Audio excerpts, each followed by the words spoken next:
Mr. Mayor, I move that this council certify by a recorded vote that to the best of each council member's knowledge, only public business matters lawfully exempted from the open meeting requirements of the Virginia Freedom of Information Act and identified in the motion convening the closed session were heard, discussed, or considered in the closed session. Second. I'll second that. Okay, so we have Lloyd here as well. Okay, do we have to read it in again? No. Okay. No. Okay, I just want to be sure. Okay, is there a motion to approve the agenda? Move for approval of the agenda. Second. Okay, second. Can we vote? Put me down as a yes, Yes, for both okay. this and the last vote. Okay. Just want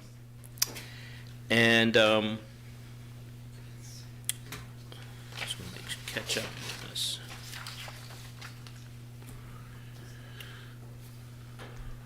We'll now have a moment of silence.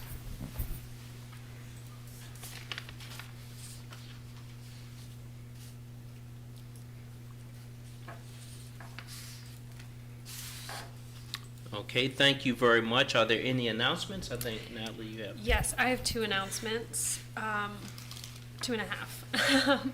First, I want to thank all of the city staff who put together the e-bike demonstration day last Wednesday. We had great turnout, and there was also support from 3 of the local bike shops, and we had like 50 to 70 people show up, including our city manager's office and the mayor. Mm-hmm. And it was a beautiful day, and it was really great to get out there and get a lot of people on bikes. So that was awesome, and hopefully we'll get to do another one of those soon. Also, this Sunday is the next iteration of our city neighborhood walks. We'll be exploring Fifeville.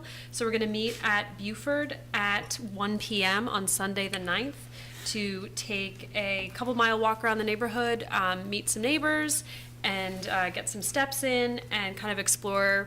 Of course, everyone is welcome. If you live in the neighborhood, you get to explore your own neighborhood. If you don't live in the neighborhood, you get to explore somewhere you don't get to see every day. So It's a win-win. yeah, please come out to that.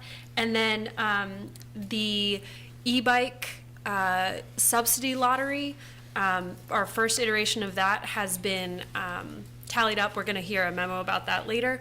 But I just want to let everyone know the drawing will be February 5th. So later this week, we'll find the first 25 people to get the vouchers for an e-bike in Charlottesville. So that's exciting. I'm excited about that's one of those programs that our sister city in Bessasar, France has that it's a big program that they have there and is widely used. I'm glad that we're implementing it even at this We're smaller the first scale. city in Virginia to do so. Really? Yeah. I didn't know that. That's another bragging point that I'll bring when I'm giving introductions and welcomes. So thank you. Brian, did you have anything? No. Lloyd, did you have anything? Nope. We have proclamations now, and one that it's my pleasure to read is one for Black History Month, and I'll read it off to you. Whereas Black History Month is an annual celebration of achievement by African Americans and a time for recognizing their central role in U.S. history, and whereas the city of Charlottesville acknowledges the significant contributions and sacrifices made by African Americans in our community and throughout the nations, often in the face of great adversity, and whereas the city of Charlottesville recognizes that Vinegar Hill, once a thriving black community in Charlottesville, was a cultural and economic hub for African Americans, home to black-owned businesses, churches, homes, and that fostered a strong and resilient community. And whereas in 1965, Vinegar Hill neighborhood was demolished as part of an urban renewal project, displacing many black families and businesses and business owners, leading to a lasting economic and social repercussions. And whereas the city of Charlottesville acknowledges the impact of past practices, honors the legacy of Vinegar Hill, and commits to policies and initiatives that promote equity, justice, and inclusion. And whereas Black History Month serves as an opportunity for residents of Charlottesville to reflect on the struggles of triumphs of African Americans, to educate ourselves about Black history, and to work towards a more and just equitable future. Now, therefore, the City of Charlottesville City Council hereby proclaims February 2025 as Black History Month in the City of Charlottesville, and we encourage all residents to participate in educational programs, cultural events, initiatives, and honor and celebrate Black history and contributions. Signed by the mayor on February the 3rd, 2025. So thank you very much for that. We are now in Community Matters. There's only one pre-registered speaker, leaving slots for 15 additional speakers for the community speakers at the beginning of the meeting. And as Marta making her way down, we have 3 minutes to speak. We'll now open the floor up to the first speaker, and the first speaker will be Marta, retired Marta.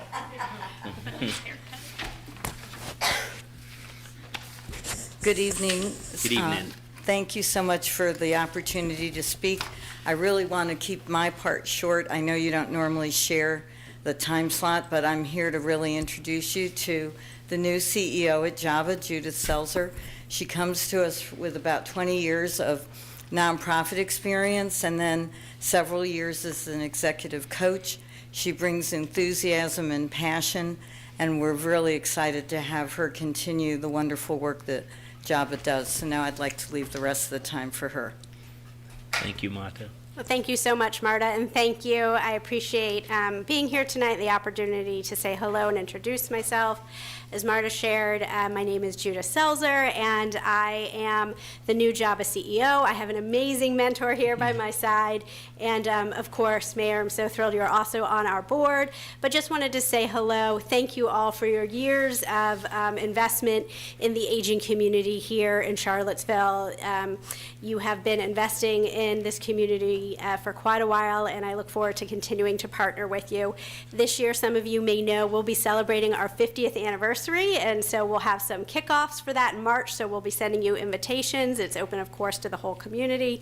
And I also wanted to share that on February 26th at 3 p.m., we have an exciting program to invite you to as well, which is at Timberlake Place, which is on East Market. We're going to be dedicating the community room in honor of the late Mary Williams, who many of you know.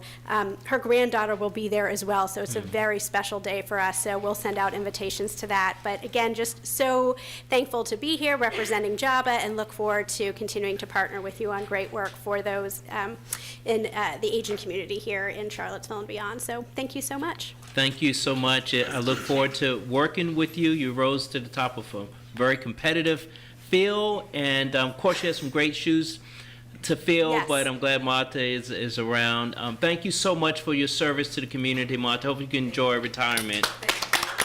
She has earned it, for sure. Yes, she's earned Thank it. you all. Thank you so much. That was the only pre-registered speaker. Is there anyone else that would like to speak? Robin? I do want to make mention, I'm Robin Hoffman. I live in Charlottesville in the city. I am a recipient of JABA. I'm right. Medicare. And so what they do basically is you go there as a person who first assigns on. Every year, Medicare change the rules of who can get what benefits. Yeah. So every year, just like your taxes, you should take advantage of the AARP or any services that people volunteer for who are really trained and very specific to, your understanding of what it is. And also, I volunteered when I wasn't retired, and I'm a registered nurse, and they trained me to do the forms and stuff like that. JABA. Also, I became a workshop for, they certified me through a grant as a certified art fusion specialist, and I worked in Java, in the facility on Hillsdale, Yeah. with Alzheimer's and Montessori. But I need to do my time from now. I started a new TV show, came out of retirement, scared, what is it? Naomi Klein says shock and awe Yeah. after this week. And so I said, well, my grandnieces and nephews and my newly relatives who just had babies need to have a voice. And I wanted to support free speech here in Charlottesville. And because I help elect some of the officials by campaigning and filling out petitions and all that kind of stuff, I feel that we do have, especially our Katrina Coulson, and of course Natalie and Michael and everybody here, Sam, Ashley, and the police and everybody working together to keep us safe.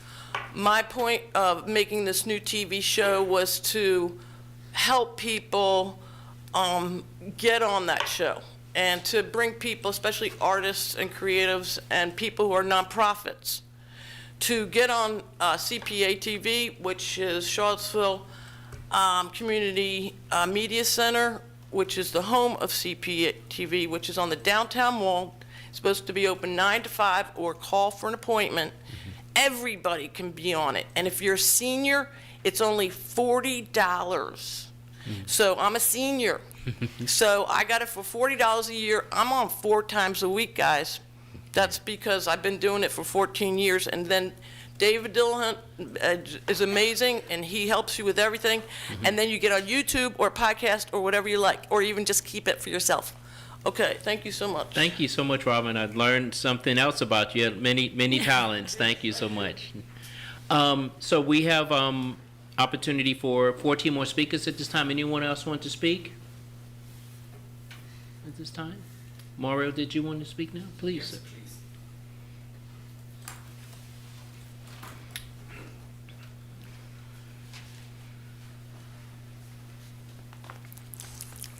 Good evening, Mr. Sanders, manager, Mr. Wade, the mayor, and good evening, everybody. My name is Mario Maretta. I live in Crescent Hall. The people on the 4th and 5th below me, they smoke heavily crystal meth, fentanyl, and they close their window. They smoke in their room. It come through to vent to my room. It make me sick, and I vomit blood. I was hospitalized 7 times and reported to manager, property manager, and Mr. Sales, district manager, and chief of police, Michael Picashes, Lieutenant Best, and they know they threaten my life even, and so nobody is helping me. I sleep in my car. Even last 2 weeks was very cold, and he threatened the gentleman on 5th floor. He threatened my life. He's gonna kill me. And so I went to my room to take shower. When I came back, I saw him. He was going toward to my car. He slashed my tire with the butcher knife.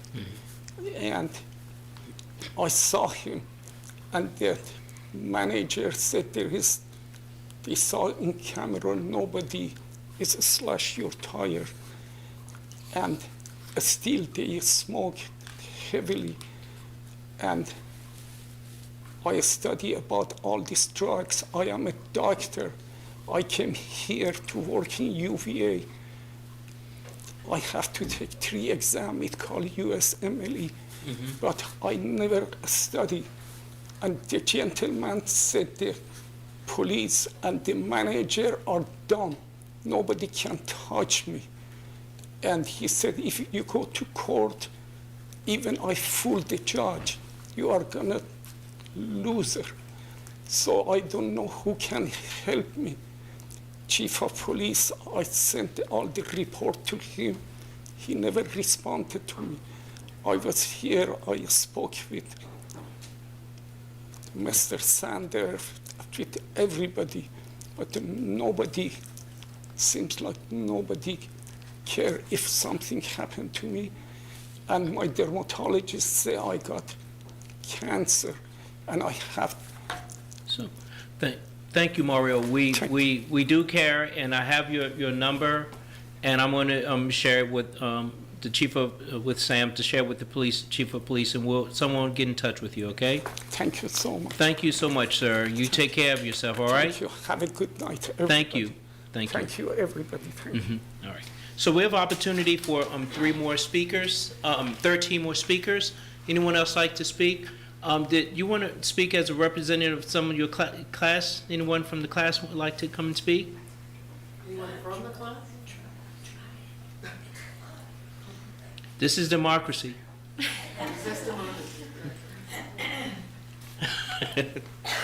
Okay. So we'll move on. You sure no one wants to speak? Okay.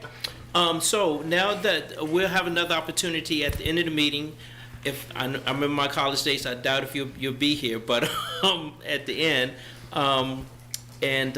we'll now have the consent agenda read. Consent agenda, number 3, minutes, January 21st, regular meeting. Number 4, resolution to appropriate Edward Byrne Memorial Justice Assistance Grant, $25,375, second reading. 5, resolution to appropriate grant funds from the ICMA Economic Mobility and Opportunity Grant, $24,000, second reading.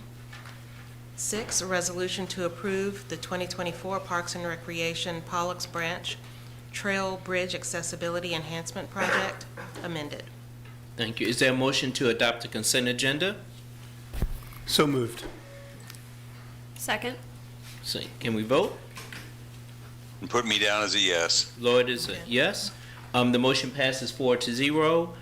We're now on to the city manager's report. Mr. Sanders?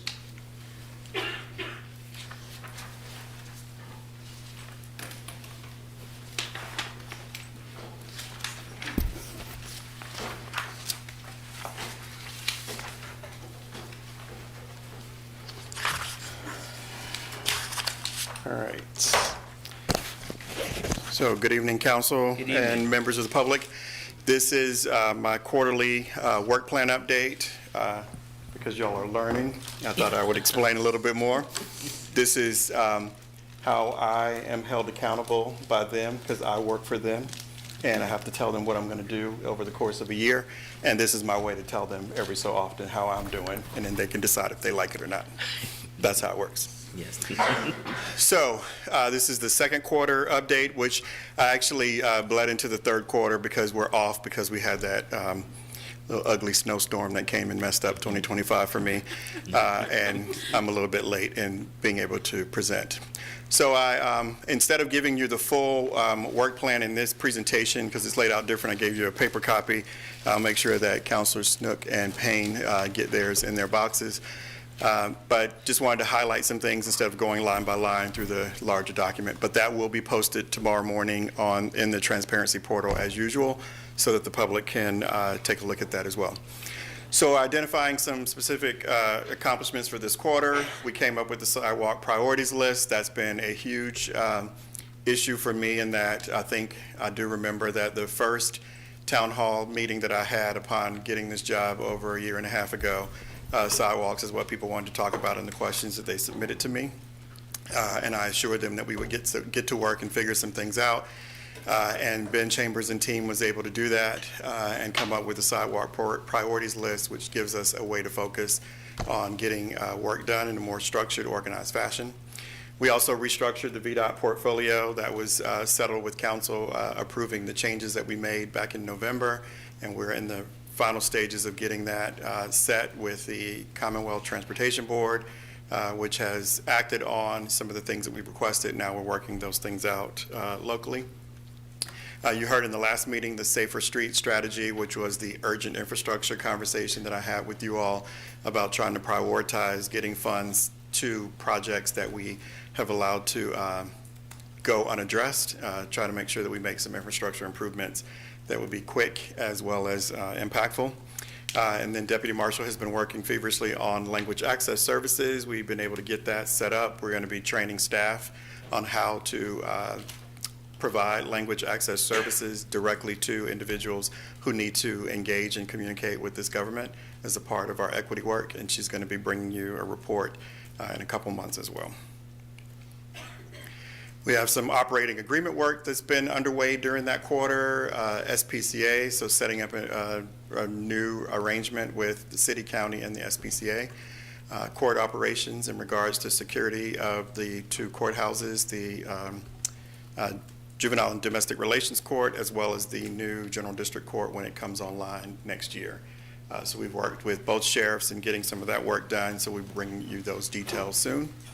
A lease at Sugar Hollow, which is one of our reservoirs that has very much a lot of recreation around it. There's some safety improvements that need to be done out there for life and property priorities that are important. We're working with the county to get that squared away shortly, and we should be able to bring that forward as well. Emergency Management Mutual Aid, that's our three-party relationship with city, county, and the university. That is in draft form. All of the attorneys are right now reviewing the document and working to get that resolved, so we hope to be able to bring that to you in the way of a completed regional agreement. And then I have signed the Teamsters collective bargaining contract, so we will have our fourth collective bargaining contract go live July 1 of this year with the new fiscal year, which is important for us to be able to realize council's vision of making collective bargaining a part of our operational plan. And we have been able to successfully do that now 4 times over. We have 2 remaining. Some internal priorities that we continue to work on, and these are across the team, so a number of people are involved, but some of these are what I've been prioritizing. We have resumed service recognitions. We had gotten off track with that a little bit. So I was able to host the first service recognition event was in, I think, November. We had a good number of employees who had reached different milestones. We do a luncheon for anyone who is 10 years of employee service up to, and I think our longest tenured employee was 40 years. We had a couple people in that category. So we do that as a special event to thank them for their service to the organization and to the community at large. And now we will resume our annual schedule for doing that. I've asked the I-Team, which is our internal team, to work on bringing back all employee events focused on morale building. So we're going to have our first one in April. We're going to try to do 2 per year. The second one will focus on the relaunch of our employee recognition program. That's a chance for us to tap someone on the shoulder and say, I see you doing a great job, and we want to thank you for doing that, and to recognize them amongst the team. We are currently administering an employee survey, so that's a good tool for us to be able to get an opinion of how things are going, where can we do better, what do you need, what would you like us to know. It's a chance for all employees to participate, so we're in that process right now. We have some department level continuous improvement assessments that are underway. These are chances for us to figure out how to get better at what we're doing, make sure that we're sharing across different departments some of the various challenges that we may be faced, and working together.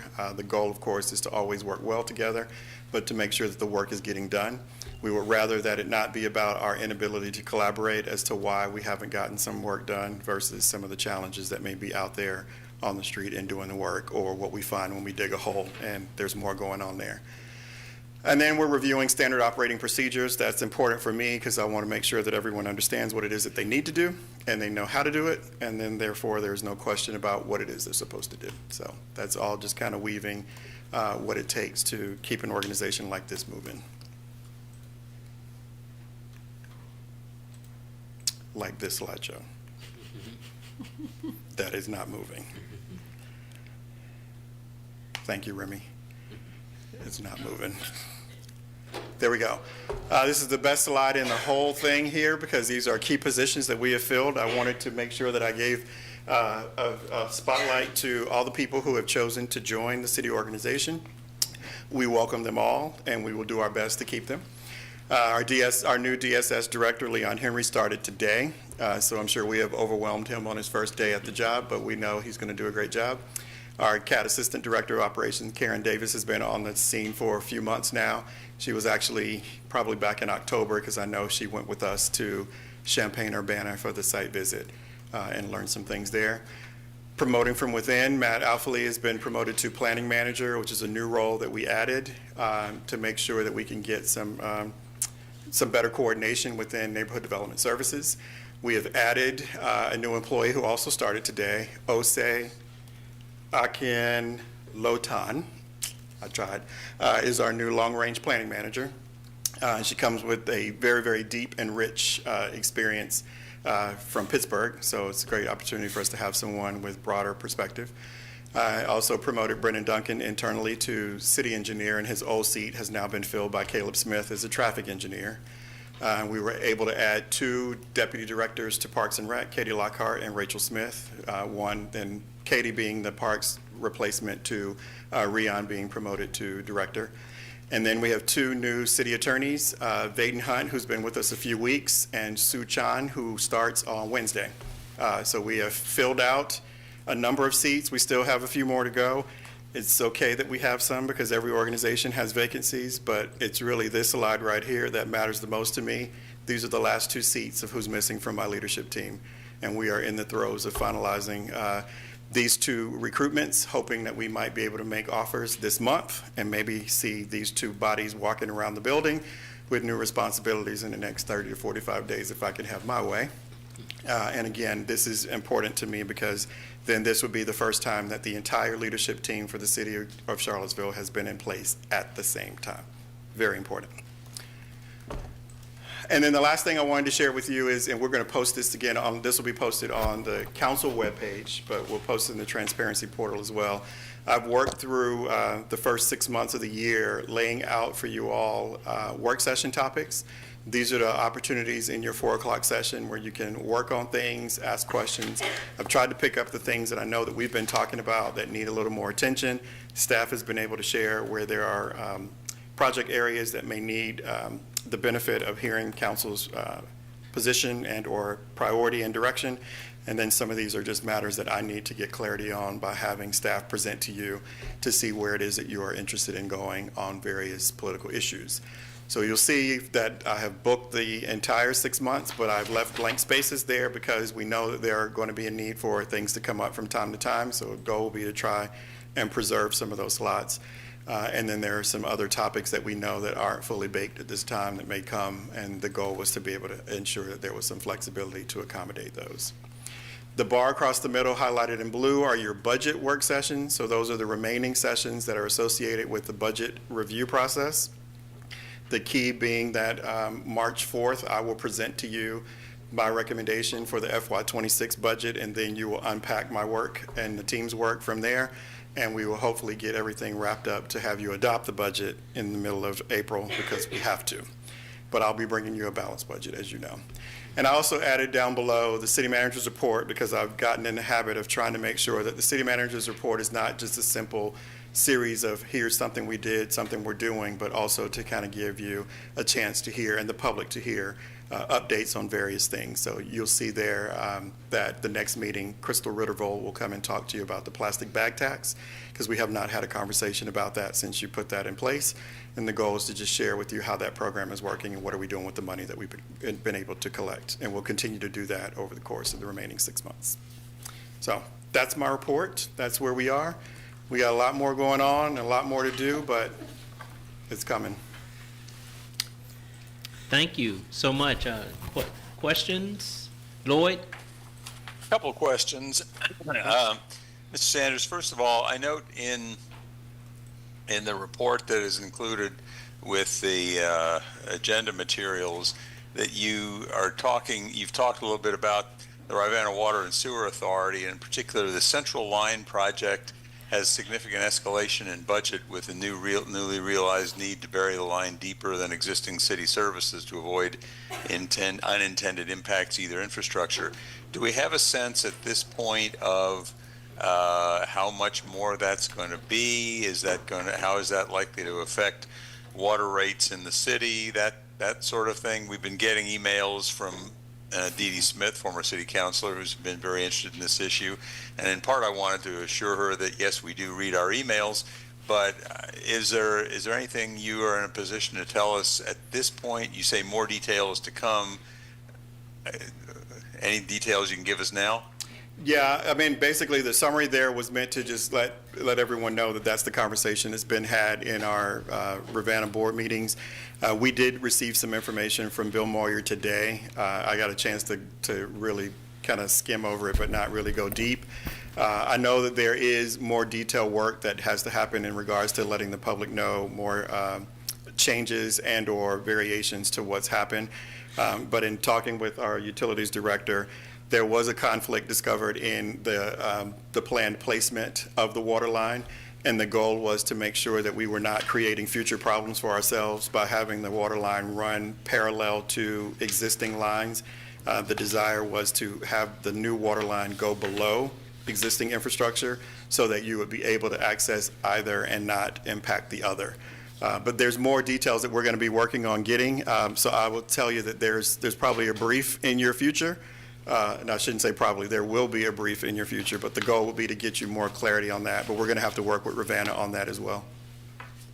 And the other thing I wanted to mention is, as you mentioned in your report 43 of the agenda about relief, that today the Commissioner of the News Office is beginning taking applications and recertifications for tax relief for the elderly and disabled. And we've got a number of emails from people who are distressed because they are on fixed incomes and their assessments have gone up 10, 15% in some cases, or 6 or 7%. Either way, it turns out to be a lot of money, and wondering, gee, how am I ever going to make any of this work financially? And I just wanted to make sure that folks understood and have serve as one more opportunity to remind people that we recently amended the ordinances that deal with tax relief to broaden the number of the categories of people who can get tax relief, and that if they want to go do anything, they could take a look at the website at charlottesville.gov/relief or call the Commissioner of the Revenue's Office.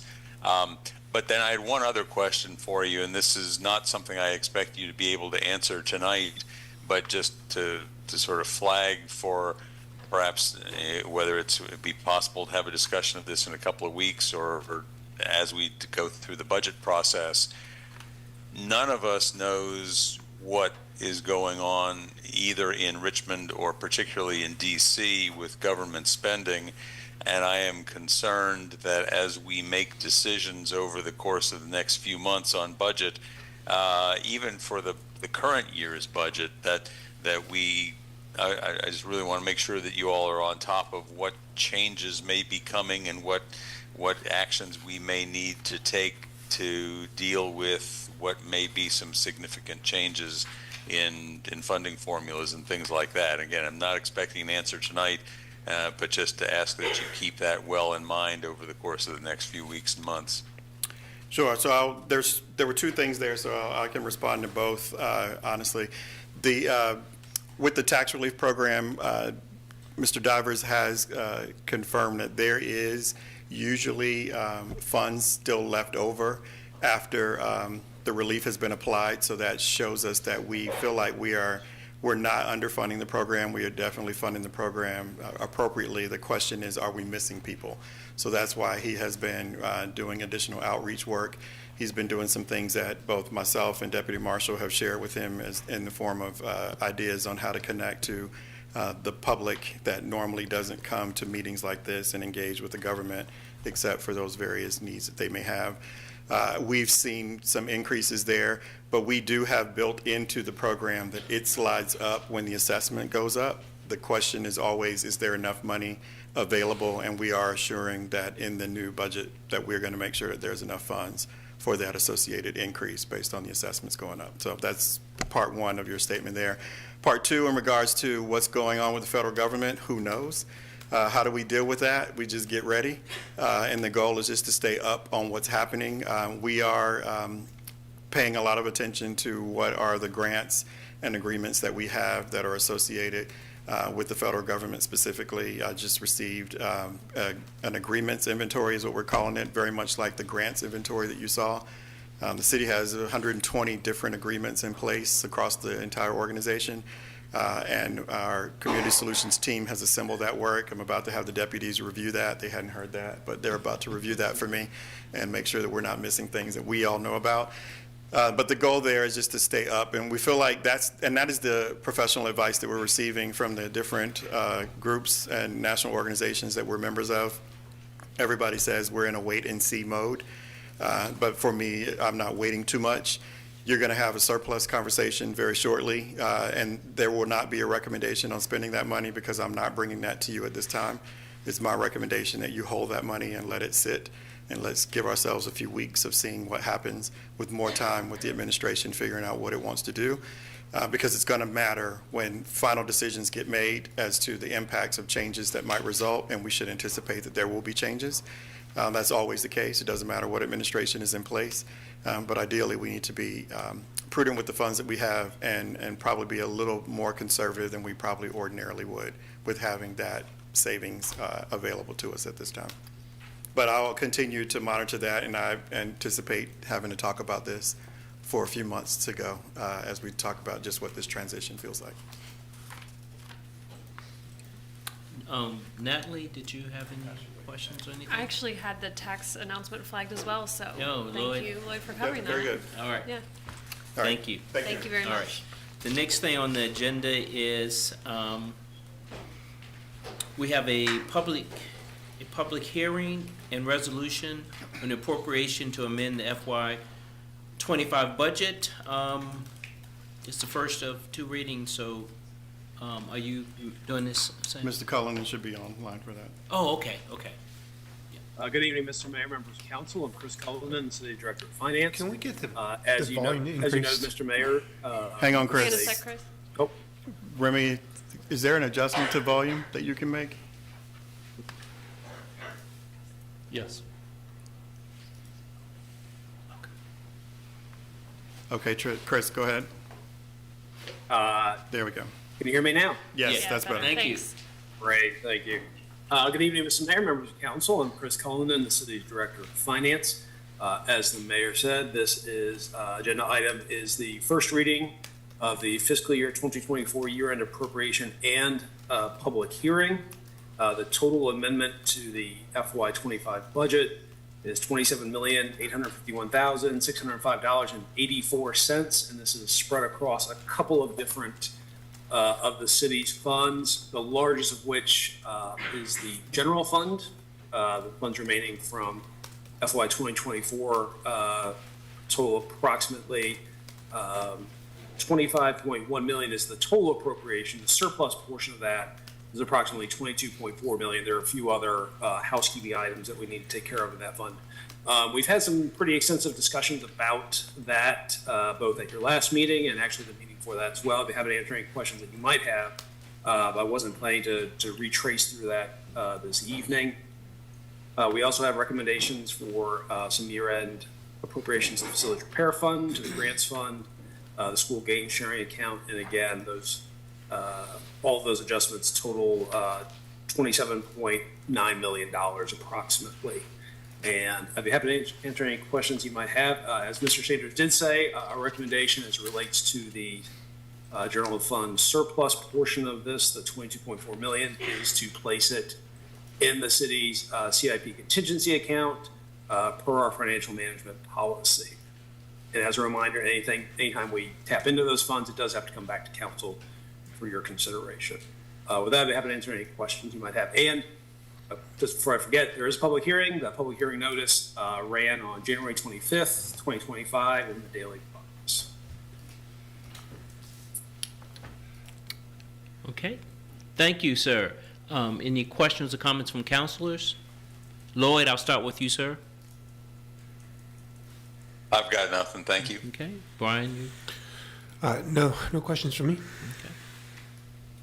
So just to clarify, this is the surplus that we have discussed that we want to not allocate at this exact moment, or when we get the March 4th presentation, it's going to have some more details about where this might go? No. This would not be related to the March 4th presentation. That's your new budget that I'll be presenting at that time.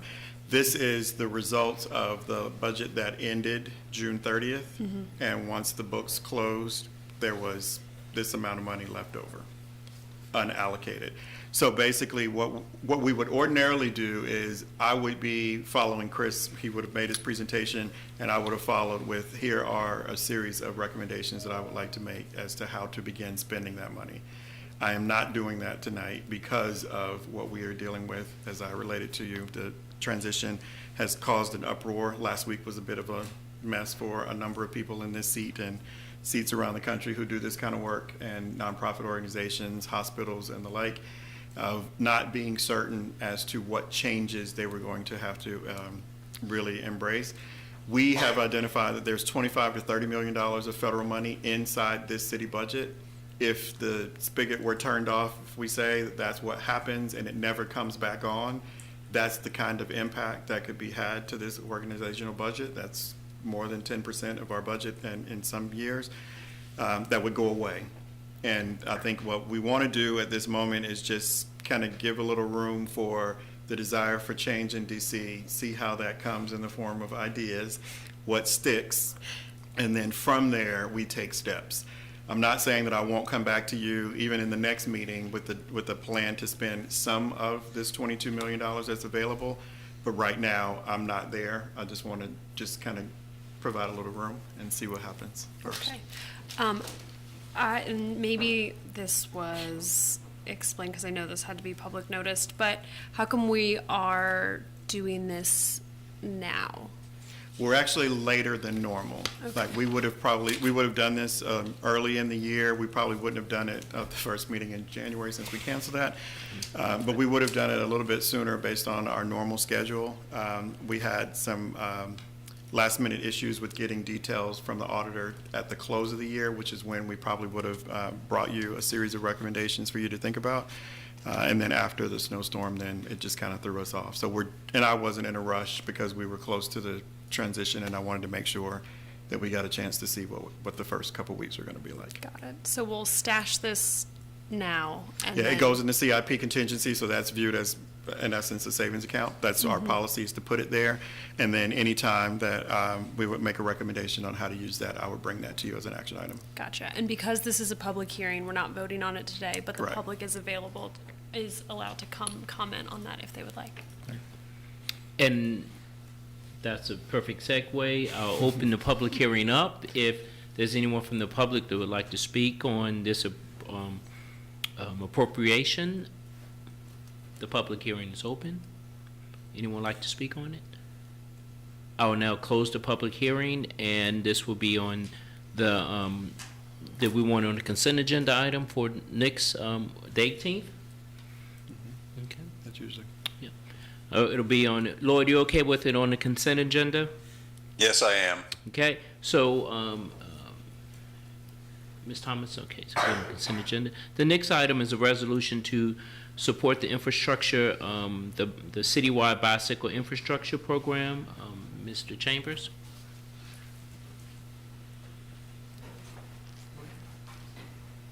Good evening, Council. I Good have evening. a few items before you this evening. Yeah. I'm going to start off first with a presentation sort of around our safe street strategy and how that relates to bicycles and our bicycling network infrastructure here in town.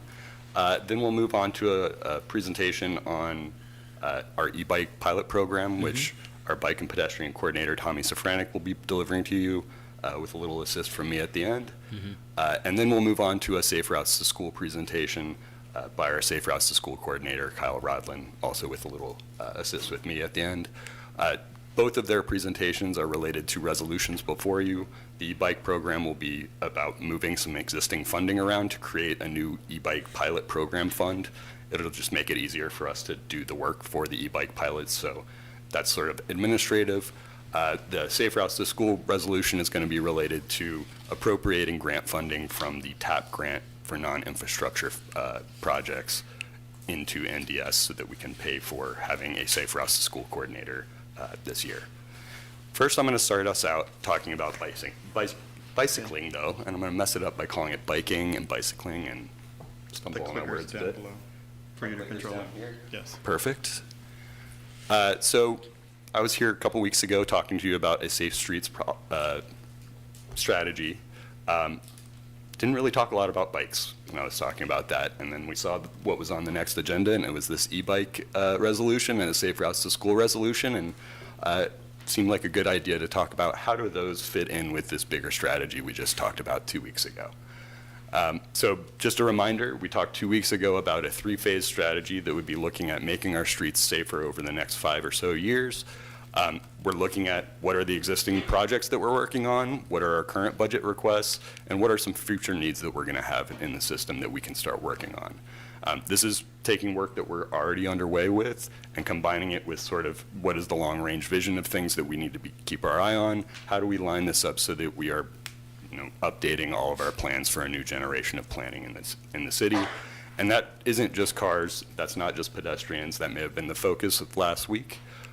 We were very focused on traffic calming, speed limits, figuring out how we're going to deploy some of these things quickly and test them out and see if they work. That's not just going to be working with, crosswalks. That's also going to be bike infrastructure that we need to talk about. Luckily, investing in bike infrastructure also gets us safer streets, so we'll talk about how that sort of helps out with the bigger picture as well.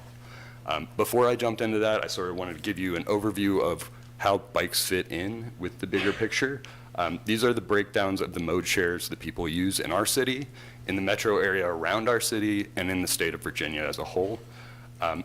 Biking doesn't make up a huge percentage of our commuting right now, but we do a lot more of it than anybody who's our neighbor and anybody else who's in the state. We do it 3 times more often than folks in our direct region, and we're pulling up that regional average quite a bit ourselves. And we do it about 9 times more than the rest of the state. I also love to point out this breakdown of mode shares because in most places we assume everybody's just driving alone. In Charlottesville, it's just barely a majority of people are driving alone, and it's not going to take very much effort for us to change that math. One place that we can make that math change a little bit is bicycling. We have a lot of opportunities to improve our infrastructure and expand the use of bicycles and drive down the number of folks who are needing to drive alone to get to the things they need to do in Charlottesville. So there's an additional benefit to doing that, which is it makes everybody else safer. When studies have looked at cities that have a lot of biking infrastructure and compare them to cities where there just isn't a lot of biking infrastructure, sort of the typical American city, the biking infrastructure city is safer for pedestrians and folks in cars, not just folks on bikes. In cities with heavy bike infrastructure investment, we're seeing like 3 times less rates of crashes for pedestrians and for cars. So it's got an added effect beyond bicycling. Some of this is attributed to changing turning speeds. If you're adding in spaces for bikes, you've added in more space that now a car has to cross as it's making a turn, and that's changing the turning radius and that's changing the speed. That becomes even more pronounced when we're talking about adding protection, when we're talking about adding buffers, because you're adding that space, you're creating more space that the car now has to go through in order to get around its turn, and it's slowing it down. The other thing that they're finding, and not really quite seeing a reason why in the research, but the parallel speeds of cars that are traveling along a protected bike lane are also going slower. You're not seeing as much speeding, and it's not that there's any sort of conflict that's brought in that's helping slow down the cars. It's just seeing a bunch of people ride bikes next to you makes you slow down. And if you have a lot more people confident about riding next to traffic, there's going to be more people in that bike lane. So you start to see a change in the culture sort of baked into how people are driving when there are more people out riding bikes.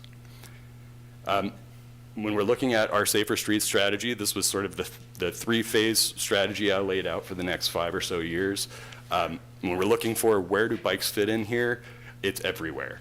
Every part of this will impact the bicycle network, and the bicycle network vice versa will impact these projects. Things like traffic calming testing may be directly related to slowing down a car, but a place where a car is going slower is a more comfortable place for a bike to be driving, or riding, I guess. Similarly, helps pedestrian safety and perceptions of safety as well, but you've got that same effect across the board that's happening for bicycles. So first, I want to start with where are we starting from? This is our existing bike network. We've got about 17 miles of unprotected bike lanes. We also have quite a bit of trails, pathways. We have a few protected bike lanes. We have the protected bike lanes on Belmont Bridge that were recent. Those are permanent concrete protected ones. We also have a very new one that is probably got some snow still in it over on Belmont Avenue behind Summit Elementary. We have a one-way road project there where we've used the additional road space to add in a protected bike lane, but it's protected by parking, so it's not exactly the same hardened permanent landscape as what you see on Belmont Bridge. In addition to this network, we've got bike parking. We've pulled together an inventory of where all that bike parking is. Some of it's public, some of it's private. We've been adding to the public side of that equation over the past couple of years to the tune of about 106 racks. You'll see most of them around downtown. There's quite a few of them over on Water Street in front of the Water Street Garage, which is a great example of where we're adding that capacity. So this is just sort of breaking down the legend. If you're looking at this, the sort of royal blue, dark blue is our unprotected bike lanes. The red is our permanent protected bike lanes. The green is our paths. We're not sort of differentiating between shared use paths and trails here. We're just saying paths just to make it easier for us. And then the light blue we're saying is an interim protected bike lane or something that's not protected by a physical barrier. And what I'm going to do with this presentation is sort of layer on what we're planning through that Safer Streets strategy and how it affects this map. So some of those colors are going to grow as we're going through this presentation. So phase one of the Safer Streets strategy, the big heavy lift of that is doing the work we've already committed to.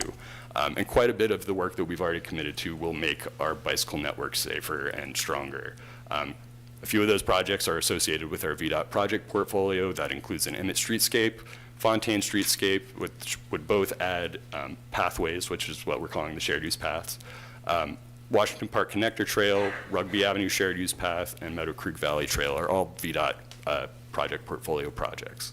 There are also a couple of VDOT-led projects that are not going to be administered by the city. Currently, we're working with VDOT on the Fifth Street Trail Hub, which also is a project we're working on with the county as a partner. We're also going to be starting a new project in the next year. We've done sort of the planning work, and we're moving forward into the design and engineering and implementation of the Avon Street Shared Use Path. So there should be more public outreach for that coming in the next year. We're also working with VDOT on some existing studies that don't necessarily have the explicit bike infrastructure baked into them at this point, but we're looking at pipeline studies in the US 29 corridor with VDOT, and we also have a study here at the intersection of West Main Ridge, Water, South, Ridge McIntyre, which will sort of tie in with our West Main restriping project, which is one of our projects on the right column. We also will be working with VDOT on our Fifth Street Road Diet and Bikeway. They've been kind enough to supply us with technical assistance on that and coordinate that with some of their other projects in that corridor. We're also working on the e-bike voucher program, which you'll hear more about tonight. Safe Routes to School, which you'll hear more about tonight. Those are both programs we've gotten started and we'd like to continue. And then we don't really think about scooters as bikes, but the scooter permit regulations update is something we're working on this spring. It will affect sort of how the scooters interact with the bikes and where they're supposed to be found throughout our network. So that sort of bakes in with the phase one stuff that we're doing. If we start adding those things to the map, we are adding in this phase one with just the stuff we've already committed to, another about 2 miles of protected bike lanes. So not a huge number, but definitely more than what we've got right now. And another 4 miles in pathways. So those are shared use paths or trails. This doesn't include any of the investments that are associated with the sort of urgent transportation improvements. This doesn't include traffic calming things. This doesn't include intersection improvements that we are currently working to identify. This is just the stuff we've already said yes to and we've already committed to. In addition to this, we will also continue rolling out bike racks. We're expecting to be at that same 100 every 2 years kind of clip for this foreseeable future. In addition, during phase one, something else we're looking at is lowering speed limits on local, low volume, low speed roads. These are places where you might feel comfortable riding on a bike on any given day, but the second a car comes by, you feel real uncomfortable about it. That's because the speed differential is there. All the cars are going somewhere around 20 to 25 miles per hour. And on a bike, you're at best doing about 15, and that's if you're not on a hill. We have a lot of hills. That gets pointed out a lot when we talk about bike infrastructure is, man, I would love to get there, but there's a hill. And I'm not trying to get, stuck on a hill with a car passing me and I'm all sweaty going to work. Well, if the car wasn't passing you, that's one thing that we need to rectify and make it so that that car is not scaring you as you go by and making you feel uncomfortable. So we reduce the speed limits, make everything a little bit more safe on those streets for bicycles. The other thing that we can do is add e-bikes to the mix. That brings up the speed of the bikes. So we're both lowering the speed of the cars, bringing up the speeds of the bikes so that they're more comfortable working in the same environment. Introducing this to our local streets and not to our major arterials really spreads out where the low-stress network is throughout the city. So all of these little grade streets that you're seeing on this map now show up. These are all the lower stress places that you'll be able to ride a bike in lower speeds. And along with lowering these speeds, we'll also be adding in some traffic calming testing to make sure that we're not just changing out the signs and that we're actually enforcing that there will be lower speeds in this low stress network.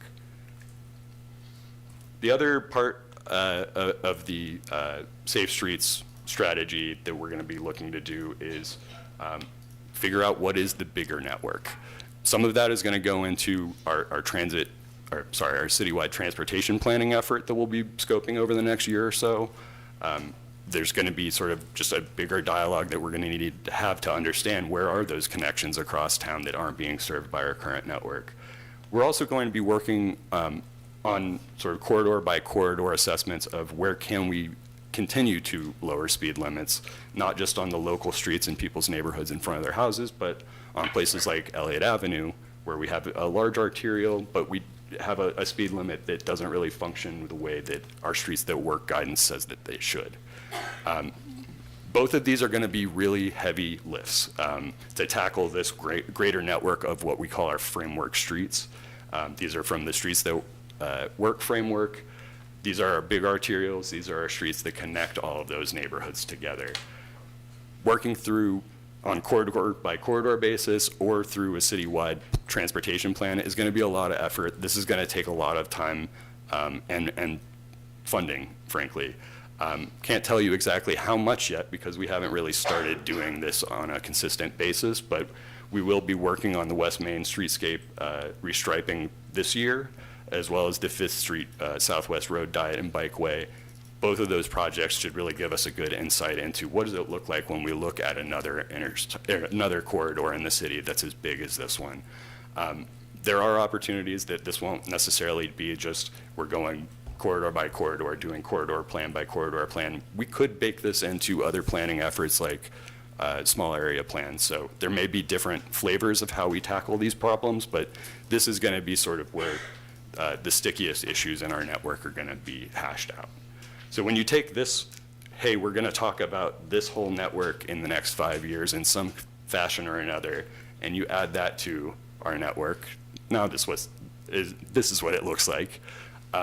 The framework streets being added to this is another 49 miles of our network that we're not accounting for right now necessarily.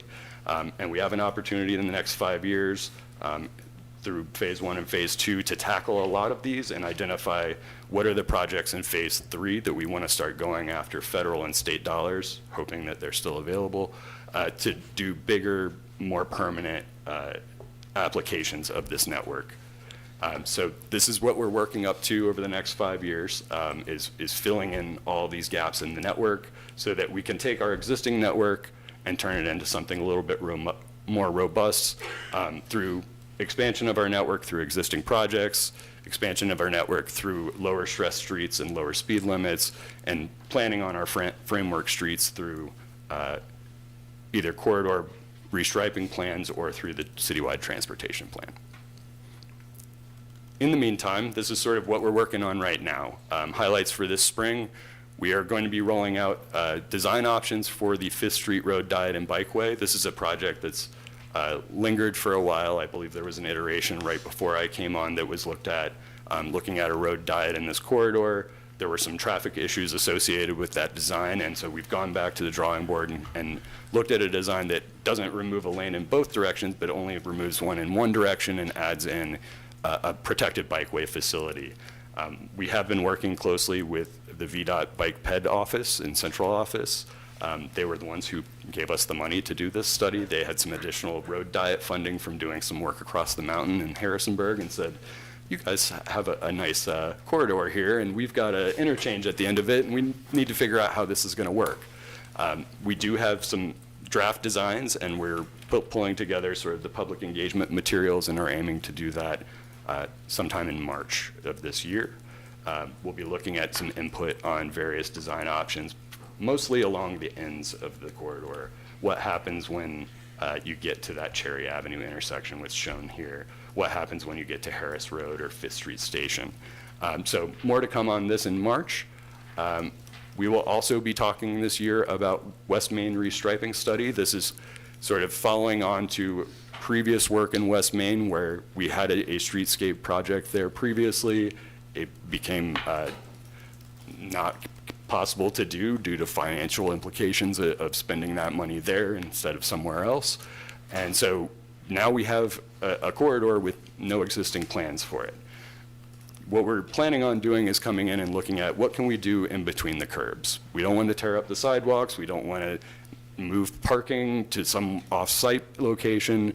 What can we do to maintain the amount of parking that we have on West Main, but provide protected facilities for bicyclists on West Main at the same time? This is an area that I probably hear the most about when it comes to demand for bike infrastructure. The question before us right now is, we know we can move the existing bike infrastructure somewhere else in that curb-to-curb space, but does it make sense to be along the northern curb or the southern curb, or do we put one on both curbs? And how do we protect it with parking, and how does that interaction happen on the ground in terms of where we put fake rubberized curbing, where do we need to put reflectors, where do we need to put paint? So we've got some things to work through in that corridor. Going to be a fun project. We're currently working on sort of internal scoping before we go out to get consultant support, but we should be getting a consultant underway fairly soon so that we can do a lot of this work over the summer. We're also coordinating this project, as I mentioned, with the project at the West Main Ridge Water South intersection. The last big highlight I want to point to for this spring is e-bikes. We have our new e-bike pilot programs. I'm going to take this moment to introduce Tommy Sofranik, who's going to come up and walk us through a few slides, and then he's going to hand it back to me for the sort of Steve Jobs one more thing at the end. So, Tommy? This is a perfect time for the transition here. Yes, and actually, this might be a good time to take a pause if you have any questions on that part of the presentation as well. Thanks for coming, everybody. Thank you.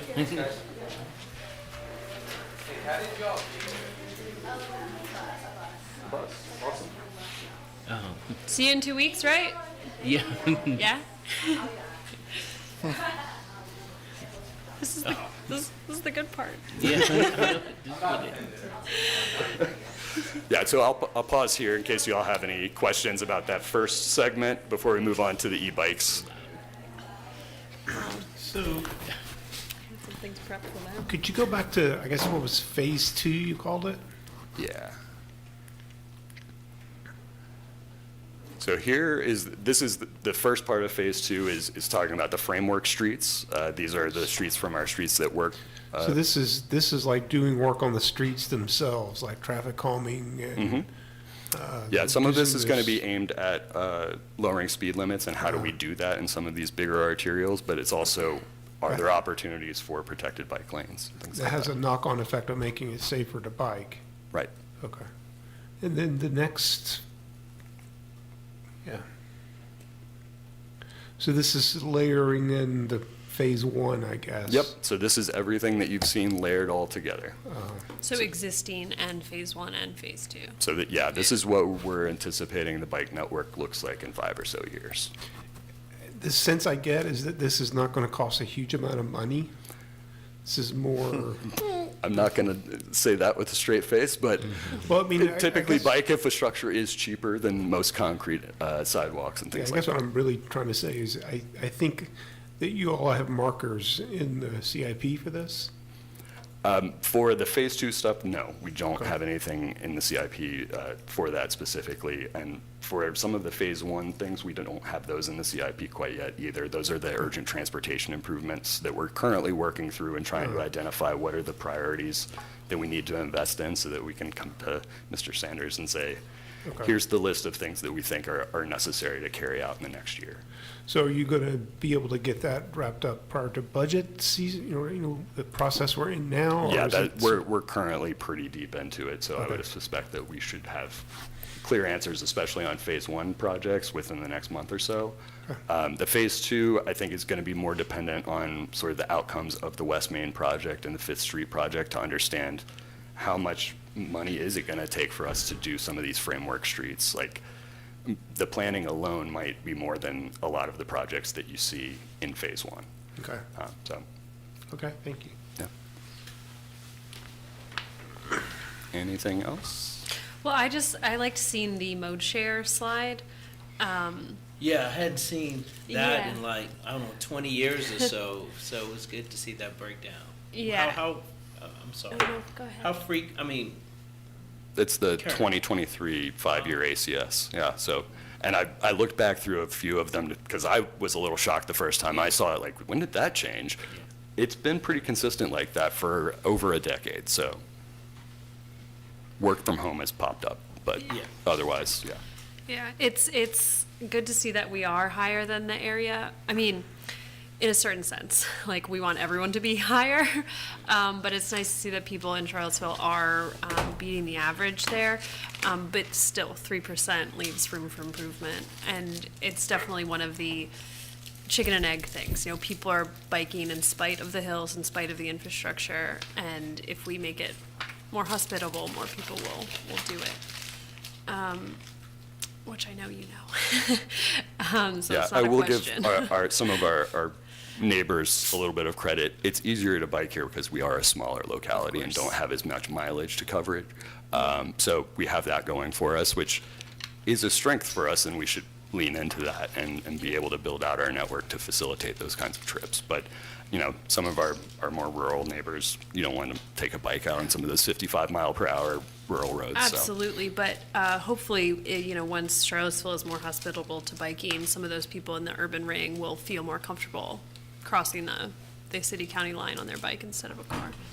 And then speaking of costs, just the graphic of the West Main restriping, you can see that by using the cars that are there as the barriers, all we're doing is the striping, and that's Should be fairly inexpensive. yeah, and the benefit to the bikers and the pedestrians is outsized compared to that.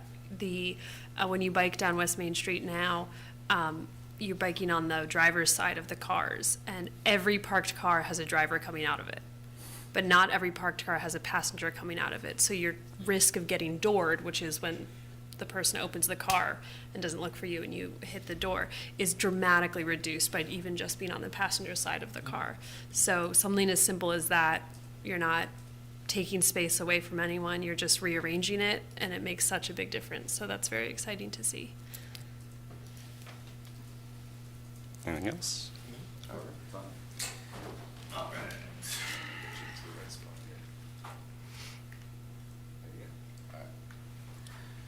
Good evening. Can y'all hear me? yes. All right. I am Tommy Safranek. I'm the city's bike and pedestrian coordinator. And to some of the points that were just made, I had a 3 o'clock meeting over by the Verve, so Stadium and Emmett. I had to leave that 3 o'clock meeting at 4 o'clock for a 4 o'clock meeting over at Martha Jefferson. It took me 6 minutes on my e-bike to get across town, so down West Main Street. And I did not go in the bike lane. I just stayed in the bike in the traffic lane because I was going 22 miles an hour. So, looks like Ben has brought me to the right slide. So I'm here this evening to talk about the benefits of e-bikes, and about what we're doing here in the city of Charlottesville for e-bikes. We want to expand access with this new mode of transportation. We want to make biking a more realistic mode choice for people. E-bikes does that, like I just said. One of the reasons is because it brings the speed up to a safe speed with car traffic. We want to also provide educational resources about maintenance, safe riding, and new places to ride. So I'll just mention now that we've got over 1,000 applicants for our e-bike voucher program. Only 25 applicants are going to be able to get that voucher, which I'll talk about here in a moment. But 700 people have applied to get emails about biking and walking here in Charlottesville. So people want to know more about biking and walking. They want to get more resources, and we want to be able to provide that for them. So we also want to promote our local bike shops. Those are great people. So when we do our e-bike voucher, we are working with our local bike shops. We're not using online bike vendors, for example. And we want to, have an opportunity here for climate action towards electrification, as you can see, of transportation. Multiple options for deploying subsidies, grants, policies to test and use together to compound success. So that kind of brings us into our next slide. And I believe beautiful.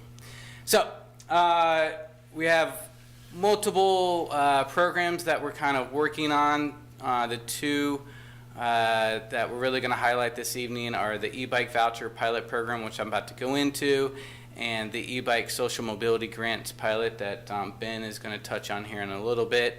Both these pilot programs will be funded out of the e-bike pilot funds program, which you all, I think, are going to vote on here later on this evening. You can look at the price tag or the amounts of money being appropriated into that fund. So yeah. So the e-bike voucher pilot program. Over the past year or so, we have been going around researching other e-bike subsidy programs. We wanted to learn what other localities were doing and see what we could replicate here in Charlottesville. We decided that we wanted to not offer a rebate. We wanted to make it easy access. And we wanted to try to get as many e-bikes out on the road as possible, while also making it fairly equitable across the board. So we decided to not do a first come, first serve, and we decided not to do it rolled out all at once. We decided to break it up in quarters. So this first go around, sign-ups started January 1st, and they ended on Friday, January 31st. And right now I'm pulling the folks who got the voucher, putting their names on the voucher, and I'll be sending them email Wednesday morning that they received a voucher that they can redeem at one of the 3 bike shops here in Charlottesville. Again, they have to come and see me because that's another level of support. I want to be able to meet them. I want to be able to hand them resources, and I want them to know who to come talk to if they have a question about how to pump up their tire on their bike, how to lower or raise their bike seat. I want them to know that they're supported. So they're gonna come in, they're gonna pick up their voucher, and we're gonna do this each quarter. So they'll have the next 3 months or so to redeem that voucher. And you can see here the type of e-bike that they would be getting. It's a class 1 or 2 UL certified battery, and they can also technically use it to get associated gear as well. Can you talk about what happens at the end of 90 days if they've not used their voucher? Yeah, so if they have not used the voucher, that voucher number is voided, and then we can take that money and put it back in the pot, so that we're still going to spend the money allotted, so $100,000.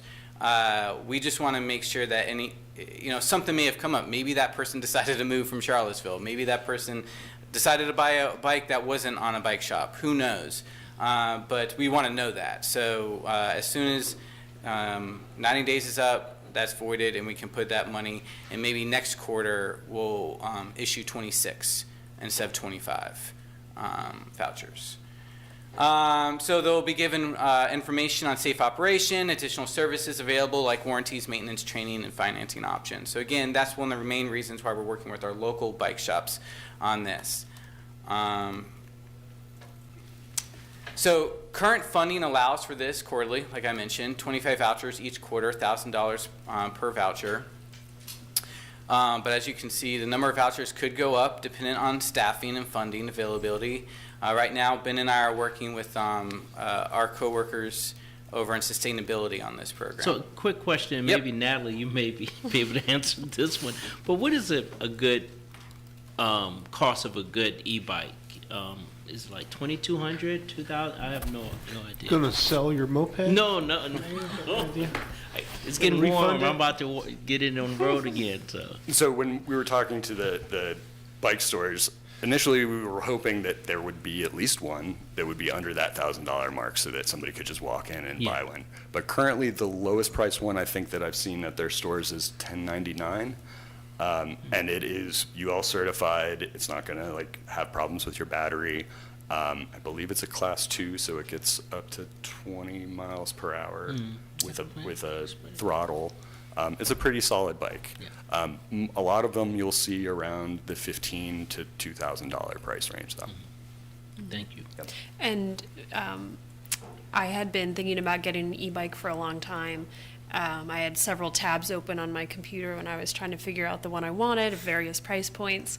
And my car had to go to the shop, and they said it would be $1,400 to repair the car. And so I figured that's my e-bike budget, and I didn't get my car repaired. And I went and used that for an e-bike instead. I took my car somewhere else and got the most minor fixes I could, and now I use my e-bike almost exclusively in the city. So that was, to me, a reasonable way to think about it is if you're going to have your e-bike replace most of your car trips, but you wouldn't think twice about spending that money on a car repair, maybe that's time to think about a bike as a solution. Yeah, so I mean, some of the e-bikes you saw at the e-bike demo on Wednesday, we had one from Endeavor that was $1,599. As Ben pointed out, they can go up to 22. They can go up to 3,500 or 4,000 or so as well. Sorry to interrupt. Some of the like larger cargo bikes or bikes that you can put your kids on the back of, those are a little more expensive as well. They're sturdier and have a stronger frame and motor, but for the reason of you can transport your whole family on a bike, which is nice too. Yeah, so last one here is development of separate e-bike pilot funds program, again, which is something you're going to vote on. It's going to make participation of outside philanthropy easier. So that could, the main thing I want to get across to everybody that I talk about this program to at any point is that this is a pilot program.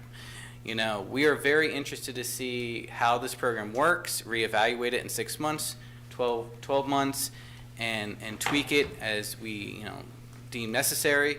But I've been super proud of how it's been going so far, and I'm excited about where it can go 6 months, 12 months from now. All right. So promoting staff use. Here in the picture, we've got myself, our NDS director, Kelly Brown, on her third day on the job, taking a ride down to the county's grand opening ceremony at the Promenade to Dardental, and Ben on his personal e-bike here. The two there are two that the city own, and they're open to anybody here at City Hall to use for government use. That's the one I was using earlier today to get across town. And as we rolled up, I think we made everybody in the county pretty jealous because we were having fun. We didn't have to find a parking spot. We just rolled up, did the ceremony, went back, and had a lovely time. So we bought actually a couple e-bikes in 2004. We replaced those when I arrived with these two more modern ones. Those, by the way, get up to 28 miles an hour. And they were used historically by transportation and zoning. But slowly I've been getting more and more people on these e-bikes. The police department also has a fleet of bikes and e-bikes. And we're just trying to promote existing employee bike benefits. We have a benefit here in the city. I currently get the benefit, and we're trying to identify opportunities to improve that benefit so that more people can take advantage of it, but maybe there's a different way of going about it. So, promoting supported programs. UVA also just started their UVA Wahoo Connect program. My wife takes advantage of that. So this is another major commuter benefit and e-bike subsidy program. I think anyone part of that program that gives up a parking pass, I believe, gets it's actually a rebate program, $400, and it can, if you bought it a year ago, you can still apply that $400. And then also a great partner of ours here in Charlottesville is the e-bike lending library. So if, for example, your car broke down and you needed to rent a bike, you can give Josh a call and maybe rent a bike from his library for a week instead of paying the $1,400 to fix up your car. And it's the e-bike lending library is free. And it's free. Something else that I'm working on right now, getting back to the idea of like supporting bikers, is Bike Seville. So we're developing a website that's going to have all types of resources, including low-stress bike routes throughout the city in our community, as well as videos and different types of resources to help new riders, adults and kids, and also expert riders. Folks, right now we have a great biking community. But a lot of the resources are over at Blue Wheel, over at Blue Ridge, over at Endeavor, at Charlottesville Racing Club, at Charlottesville Mountain Bike Club, at Charlottesville Biking Club. They're kind of just spread out. So we're trying to see if we can consolidate them, have one place. Even tourism has great information, and provide them at one place called Bike Seville. And I'm also working with Parks and Rec to maybe provide some free guided bike rides that would be targeted at, let's say, the winners of the voucher program, for example, so that we could take folks out, get comfortable riding in the traffic, so on and so forth. So you can tell from this list that we've worked with a lot of different groups and organizations to increase biking here in Charlottesville. So to that point, I'll let Ben take over, unless there was any questions about the e-bike voucher program. All right, so this Thanks, is Tommy. this is sort of the one last thing about e-bike vouchers. This is our newest program that we're starting to work on. We're working with the Office of Sustainability, much like we are with the voucher program, but this is sort of targeted more at the equity concerns around e-biking. As you pointed out, you can't even buy an e-bike with the voucher that we're giving you alone. You're going to have some additional capital of your own to purchase an e-bike, and so that gets us into some equity issues. And when we were initially considering the voucher program, we were thinking, can we add in some sort of low-income qualifications, some things like that? And as we were starting to discuss this with some of our colleagues, we realized maybe having Tommy and I come up with how do you give out things to people based on need isn't the best idea, because we're not the people who have the need. We need to have a better connection to the people who are working with populations that have needs for e-bikes, so that we're identifying them appropriately. So what we wanted to do was come up with what is this rubric for how do we give away bikes to people who can't afford them. And what we found was we'd probably be better off if those nonprofits that work with them or those city departments that work with them, if they were the ones coming up with the rubric of how they would connect people with an e-bike. And then they bring those opportunities to us as staff, and we sort through them and figure out where are the best places for us to directly put an e-bike. So in this program, we're thinking not monetary grants, but physical bikes. And it's putting them directly in the hands of people who would use them. We would be working with partners in the community who would help us figure out where that use could be. And there's a couple different use cases that we've thought through already. Some of it could be establishing a fleet for a nonprofit, either for their employees to use, sort of to serve clients and go out and meet them where they are, or it's potentially a nonprofit, a place like The Haven, where you have clients who are there regularly throughout the day, who could benefit from having a loaner to go out and run an errand or something. We could also have a use case where a nonprofit has come up with a specific rubric of, income levels, work qualifications, whatever the formula might be, but they come up with their own rubric of this is how we think we're going to determine who would most benefit, and how we're going to track that benefit and figure out how that works over time and report it back to the city. There could also be one-off cases, and there could also be opportunities to support nonprofit employees' benefits programs with this program.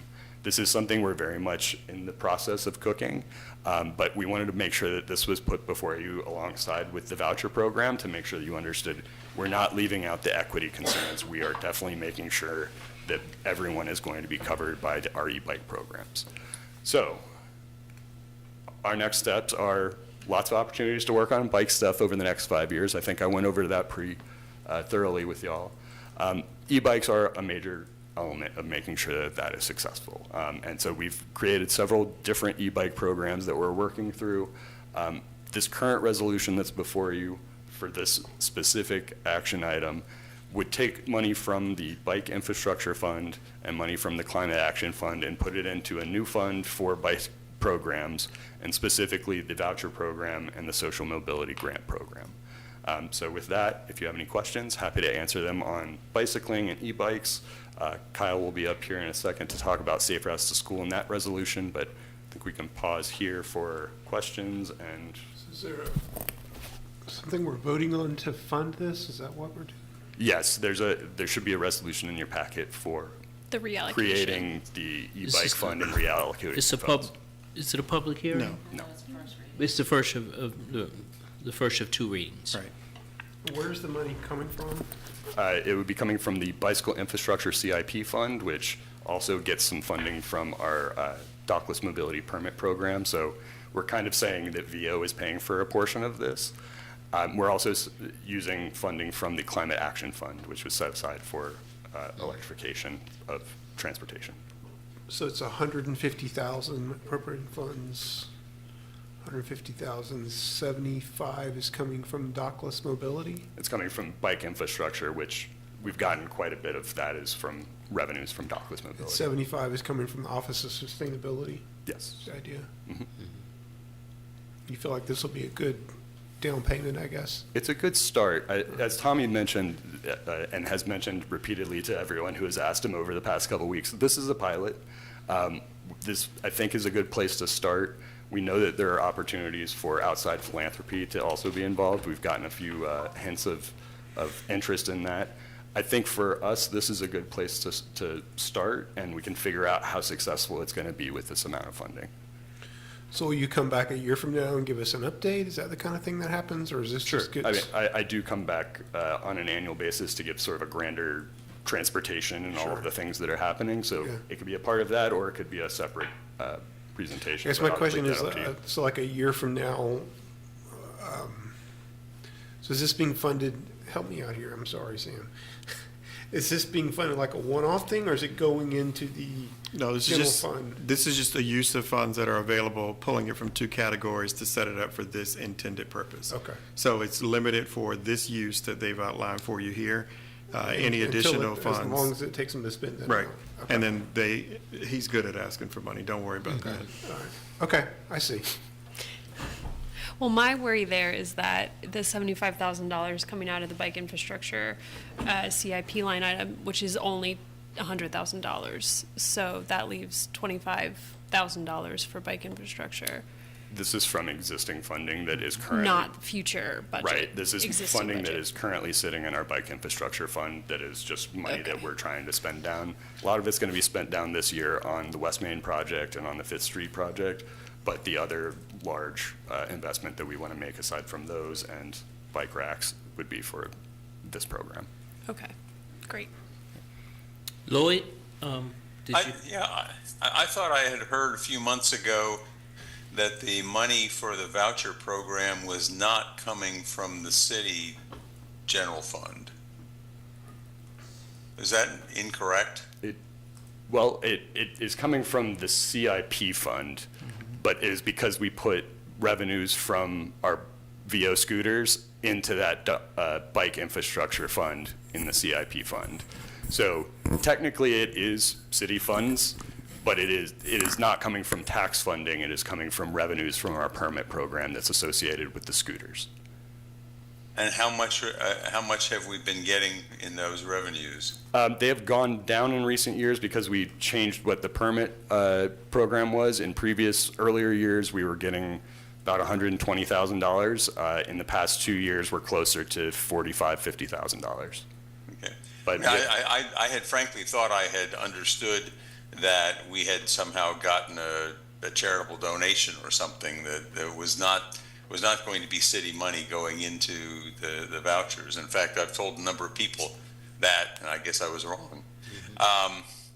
Okay, do we have any plan built in, for example, that would, or any part of the agreement for the voucher program that would restrict the ability of the person who receives the voucher and gets the bike, would restrict their ability to turn around and resell it? Don't believe we have that as part of our program, and that was something we discussed at one point. The question became, do we care that much whether they resell it? It's another e-bike that is in our network, and so whether it gets to someone who is using it via they're the first generation of owner or they're the second or third generation of owner, just making sure that we are getting more of these e-bikes out on the streets and in our bike network is a benefit unto itself that we didn't want to mitigate by adding in more legal restrictions to people. Well, I mean, I could imagine the big problem would be how you would enforce it, but if somebody sold the bike to somebody else realizing a profit because they've got because they got it at what amounts to, let's say, a 50 or even a 60 or 70% discount, and then they sell it to somebody who doesn't use it in Charlottesville, that hasn't helped us much. Maybe it's just more trouble than it's worth to try to deal with, but it seems to me that there is at least some potential there for a problem. Yeah, and that is something that we will keep an eye on as I'll continue to echo Tommy. This is a pilot program, so we don't know the extent to which that sort of thing will happen. We are making sure that we let the folks who know that they're winning these things, that they are going to hear from us, because we're going to want to follow up and get their story of how they use their bike and the success stories that we can tell when we come back to you in a year and say, hey, we need to reappropriate some more money into this account. We do want to be able to follow up with the folks who have benefited from it. So there may be some folks that we follow up and they say, wait, I didn't benefit at all. I just sold it off to my cousin. We need to understand that too and figure out if we can need to change anything with our program as it works over the next year. Those are the questions that came immediately to my mind. Thank you. Thank you. Natalie, did you? This has been my favorite city council meeting so far. No, I do really appreciate programming this for us to hear the updates. I know some people are afraid to bike out on the streets, and I totally understand that. It can be scary when you're on a bike and the person next to you is in a 3,600-pound steel vehicle. So the first part of the presentation about making the roads themselves safer is going to be a huge help to get more people comfortable out there. And then the second part of the presentation about e-bikes is particularly helpful in Charlottesville. Like you said, we have hills. At the e-bike demonstration last week, one of the first people there took the bike for a spin and then told me after that she had a great time and was really happy that it was comfortable because she had both knees replaced. And so one of the benefits for e-bikes is it's not just easier for everybody to get around, but it extends mobility for people who would maybe have trouble with an acoustic bike or whatever we want to call that. So it broadens mobility across several different factors. So that's really great to see that we have such a focus on it coming from city staff. And when we do get the opportunity to I think 1,000 people vying for 25 spots in just one quarter is a pretty significant indicator that there's a demand out there. And so if we get the opportunity to put more funding towards this program, and the rest of the programs that you've brought up today, I would heartily encourage us to do that. To that point, I just want to say 1,000 people did apply. 25 people are going to get this voucher for this one quarter. And like Ben said, we're going to follow up and kind of see what the story is of those 25 people and 100 over the next 12 months. But I'm interested to know what the story is of the other 975 people. What did they ended up doing if they didn't get the voucher? Did they decide because of all this to go get an e-bike themselves? Are we going to increase our amount of people biking in Charlottesville just because we're doing this program? I kind of think so, personally. So just wanted to put that out there. Cool. I had a couple of questions. So I just want to make sure that this is $1,000 is a grant. They don't have to pay it back. It's, Yep. It's basically a really nice coupon. and I really liked the discussion, Ashley, on the Office of Sustainability, insight into this. You know, your office trying to come up with an idea, probably, mainly probably a lot of Caucasians, but you realize that, you know what, we may not be the best to determine this, but to really look. And I think that's the difference of having, you know, someone like Ashley to kind of chime in there. So I really like that approach. I think that you're going to come up with some good ideas, I mean, from them. And so the other 900 or 75 or whatever that didn't get it, so the next quarter, will they, if they wanted to do again, will they reapply? How does that work? You know, they just have to reapply. So they do.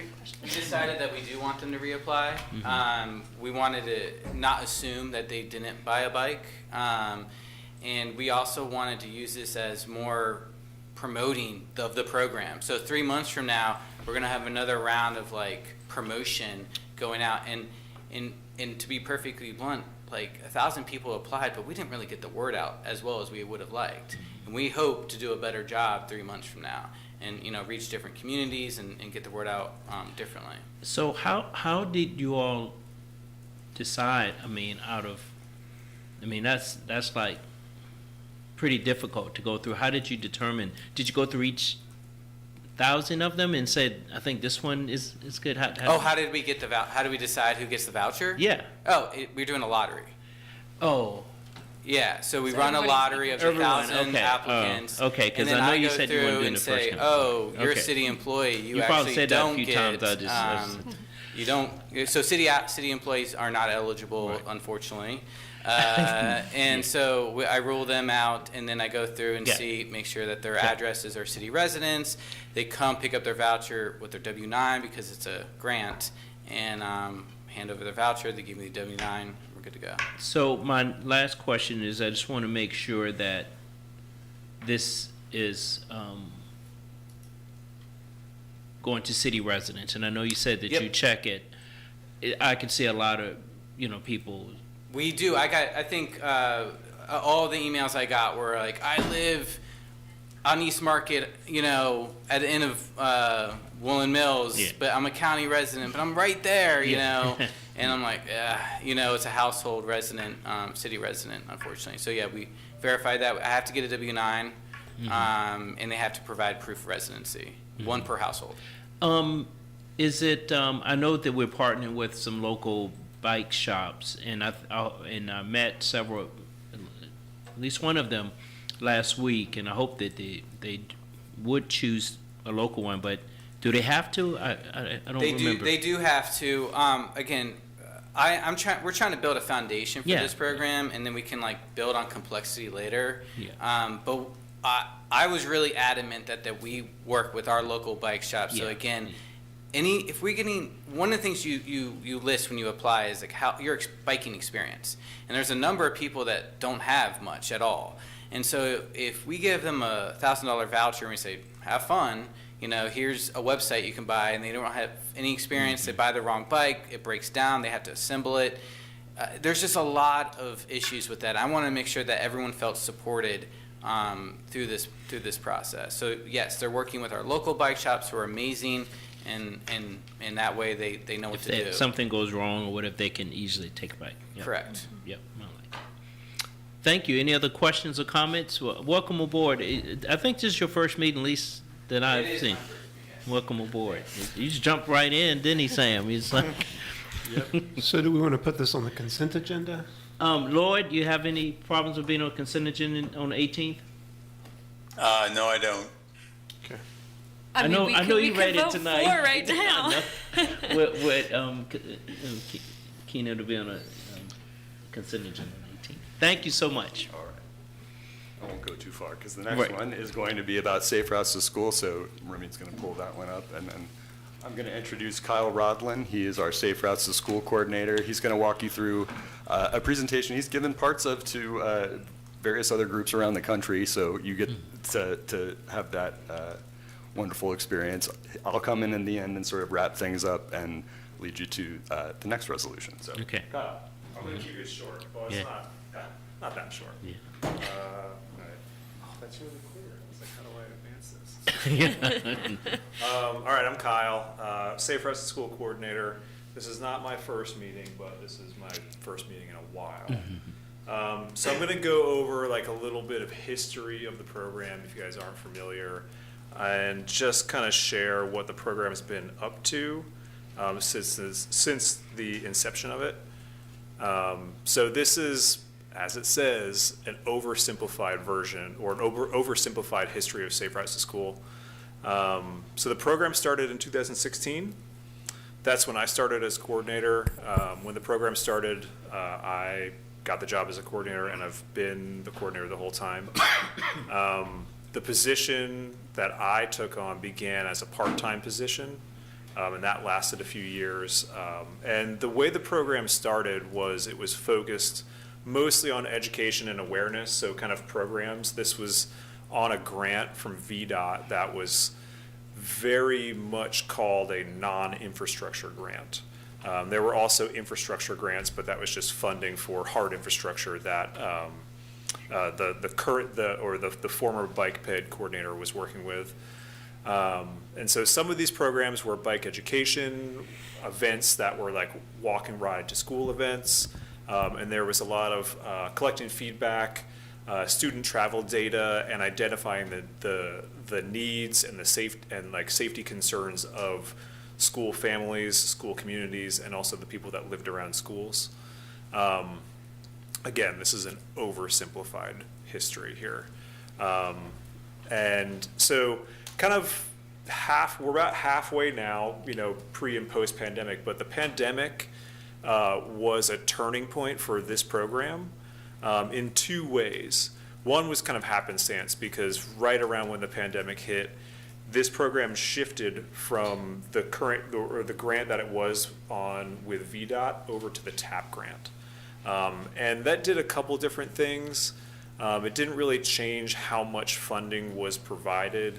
It changed how much reporting we had to do, how we had to report it, so all this admin stuff.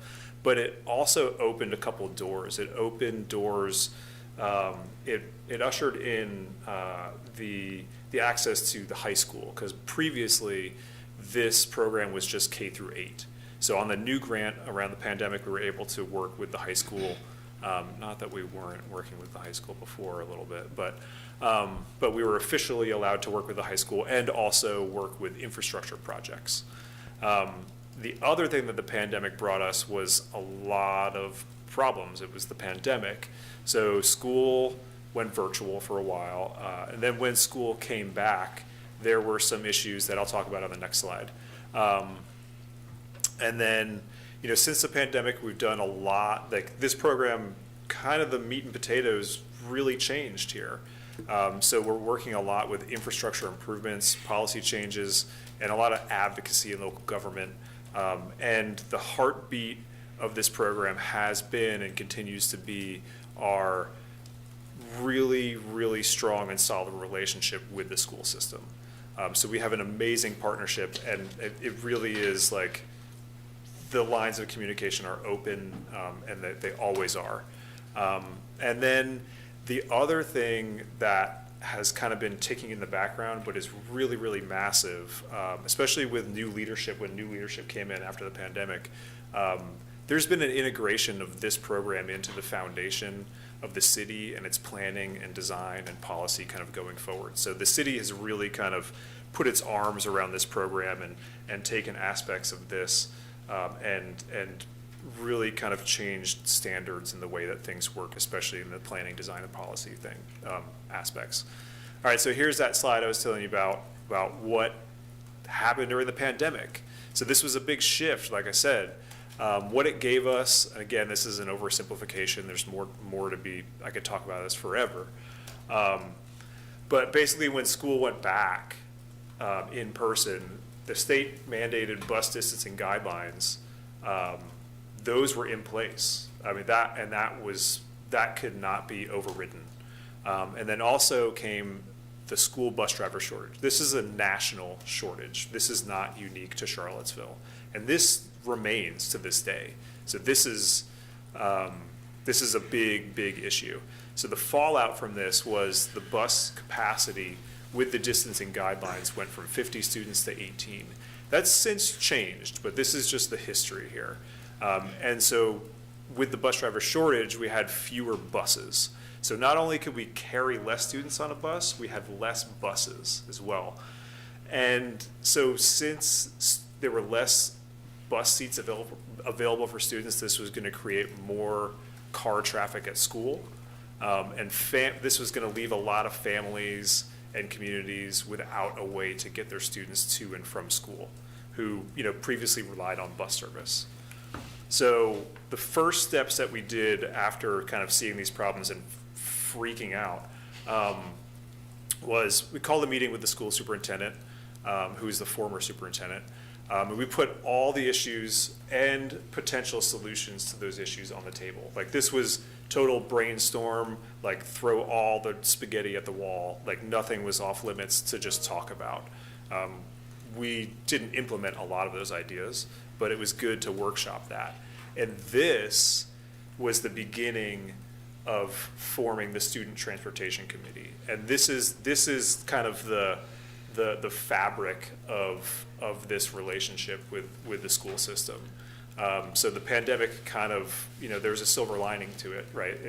It helped make this bond. And this committee consists of myself, now Ben, Brennan, Brennan's not the traffic engineer any longer, but Caleb will come in. And then it's Kim Powell, the assistant superintendent. What's her title now? She's not assistant superintendent. Her title changed. Operations. She's operations. School communications. It used to be transit, so student transportation. And then we have a rotating cast of characters who come through. Like, sometimes CPD joins us. Sometimes who else joins these meetings? The safety officers. Anybody. We have special guests that kind of come in and out of these meetings, but.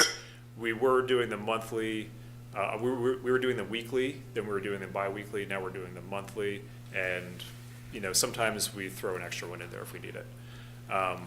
You look like you have a question. Do you have a question? No, sir. Okay. So we prioritized the issues in these early days. One, the first thing was the decrease in bus service. It's just not available for some students because we don't have the spots. Another issue was, how do we serve the students who have to have bus service? The students with special needs, students with physical and emotional disabilities, who legally we have to provide them with bus service. Another problem was more car traffic and more bike and walk traffic to school. There's just going to be more activity happening because that bus mode of transportation is a lot lighter now. And then the challenges for families getting their kids to school. So what were we gonna do with this? So our first post-pandemic actions, the first thing was to go to the school board and expand the walk zones. So if you don't know what the walk zone is, I call them the walk zones, but we don't really have like a good name for them. We call them community responsibility zones. Basically, it is a radius out from the school where in that radius, there is no bus service. And it used to be, for elementary school, it was 0.3 miles, and for middle school and high school, it's 0.5 miles. And we looked at every locale in the state, and this was the lowest. So we brought this up to what is the national average for 0.75 miles for elementary school and 1.25 miles for middle school and high school.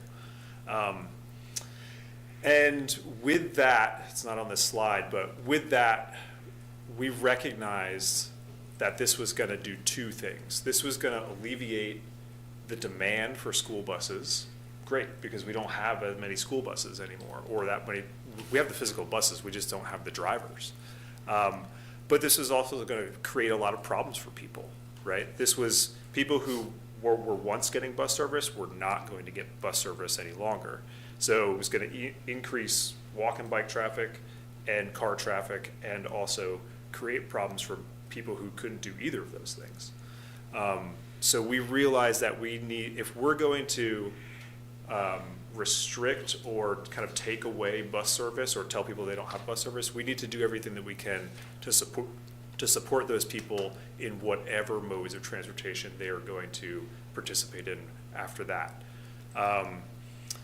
So the first thing we did was, well, not first thing, but one of the things that we did was quick build projects. And this is hard infrastructure improvements, and this is like fast and loose, right? So this is cheap, this is fast, this is kind of temporary, this is kind of like tactical urbanism almost done by the city. And so this is paint and plastic signs and speed limits. There's an example in this photo. That's at Summit Elementary. So we kind of do these bump outs with flex posts and things like that. These projects in 2023 and 24, in those years we completed 137 quick build projects. 7 of these projects are permanent. They were these temporary quick build projects, but we got funding from you guys. And so these bump outs like this, like these flex posts here, some of these, as an example, some of these have become permanent bump outs with curb and greenery and grass and things like that. So 7 of them have become permanent, and we have a list of 47 more of these projects to go. Another program that came out of we need to support people is walking school bus. We have a few of these in town. This one is at Summit Elementary. It's easy for me to take pictures of Summit because my kids go there. So a walking school bus it's just that. It's a bus without the bus. And the key to this success was treating this like an actual bus, not a vanity project, not volunteers, not a community-led organization, not a bunch of people who just volunteer and show up from the neighborhood.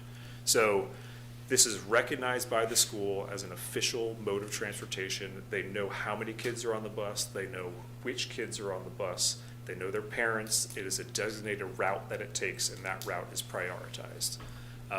The school staff who lead these buses, they're paid. The route is known. When in inclement weather, everybody's provided a raincoat or a poncho or an umbrella. This bus runs rain or shine. So that is why we needed to pay people to do this and recognize it, because if we're going to provide something for people, this is something that has to be available all the time. It has to be reliable. One of the challenges with this is the student to adult ratio. We found that we need a 5-to-1 ratio, so 1 adult for every 5 students, which is a challenge. Some of these buses are 60 kids. So it takes the place of more than one bus, the capacity of one bus. And to kind of round this out, I snuck this part in this slide. And going back to like the mode transportation from y'all's presentation, this number kind of lines up. So the walk and ride population of students citywide in 2016 was 7%, so it doubled now to 14%.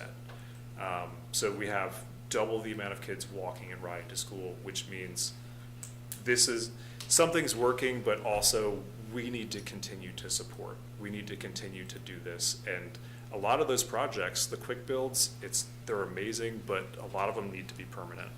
And we need to keep doing them. And we have tons of priority lists working on that. But that 14% was like kind of right in line with the city mode too. So that's really interesting. I want to dig into that a little more. This program, the fleets of bikes, was pre-pandemic and also post-pandemic. This program continues. So these are bikes in school. There are 6 fleets of bikes at the schools, 5 in elementary, and 1 fleet that's at the middle school and is now shared with the high school. These bikes are primarily used in, primarily used in PE.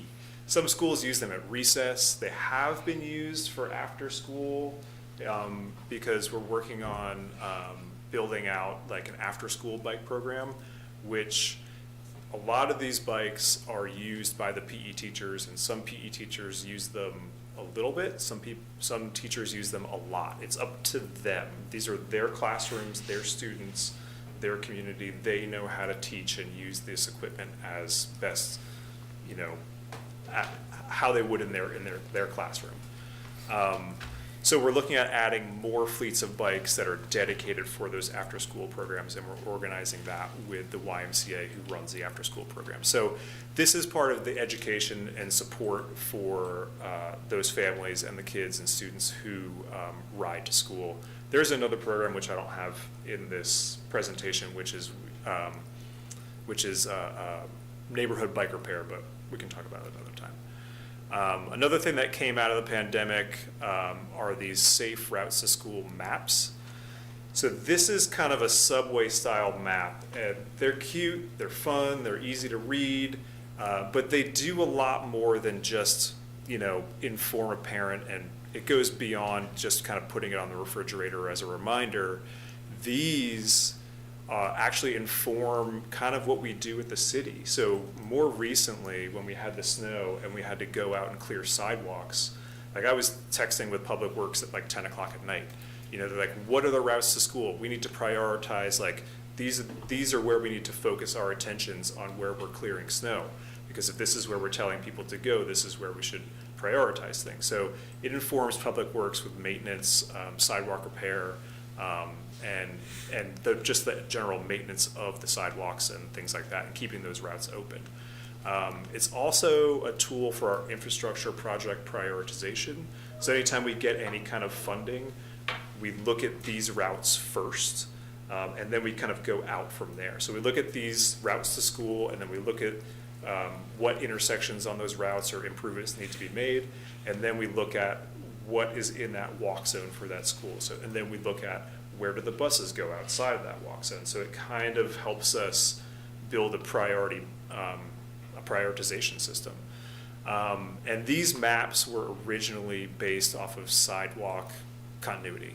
So these are this is where the sidewalks are. This is where it makes sense.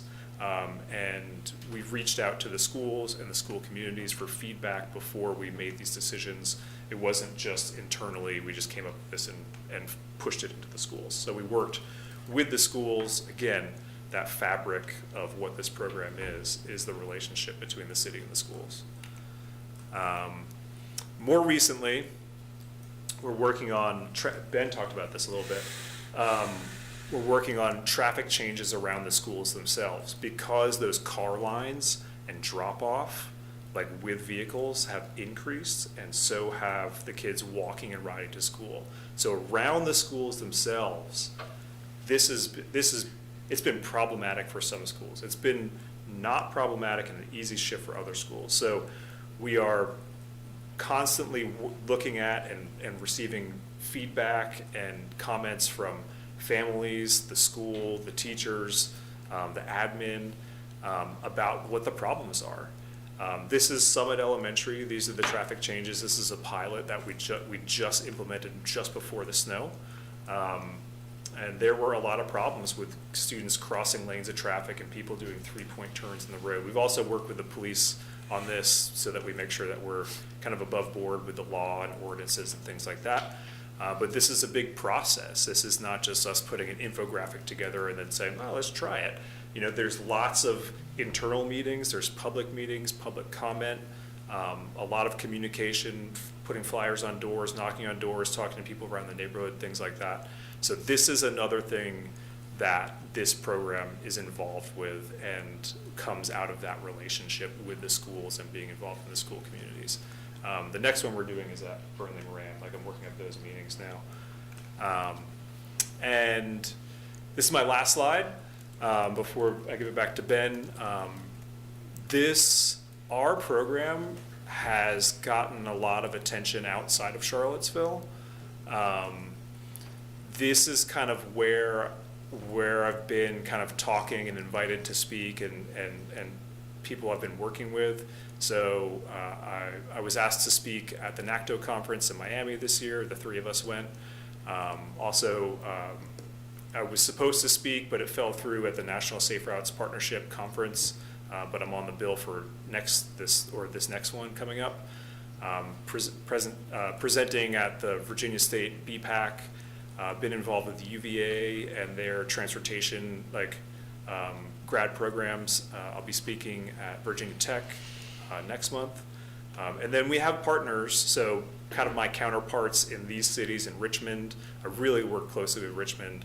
Recently started a relationship with the folks down in Austin. They do an amazing job. I was down there a few months ago. And then Atlanta and Boston. And this is me at the NACTO conference presenting with my counterparts. Any questions before Ben comes up?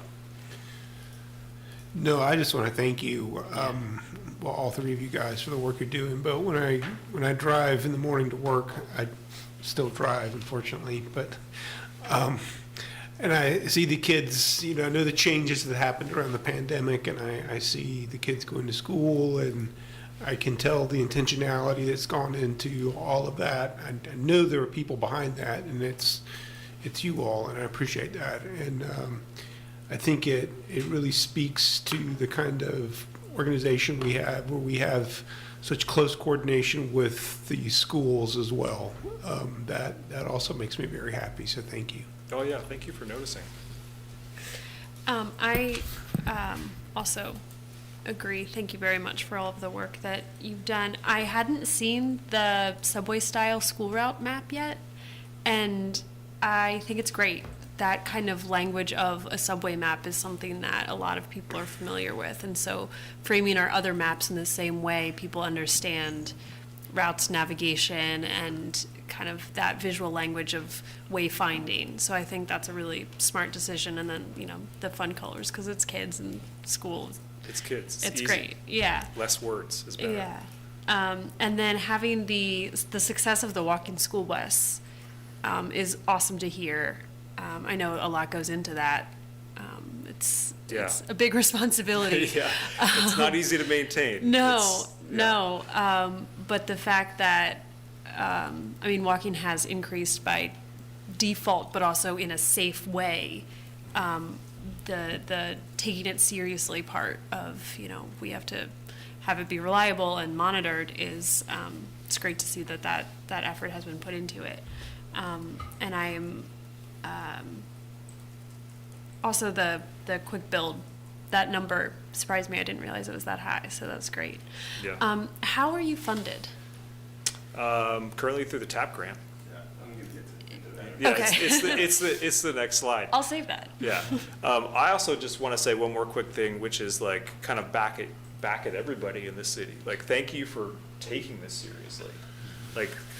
Because you guys have taken it seriously, I've been able to take it seriously, and it's been happening. So it's not just me doing this and this big show and tell thing. It's everybody taking it seriously and integrating this into the framework and foundation of the city itself.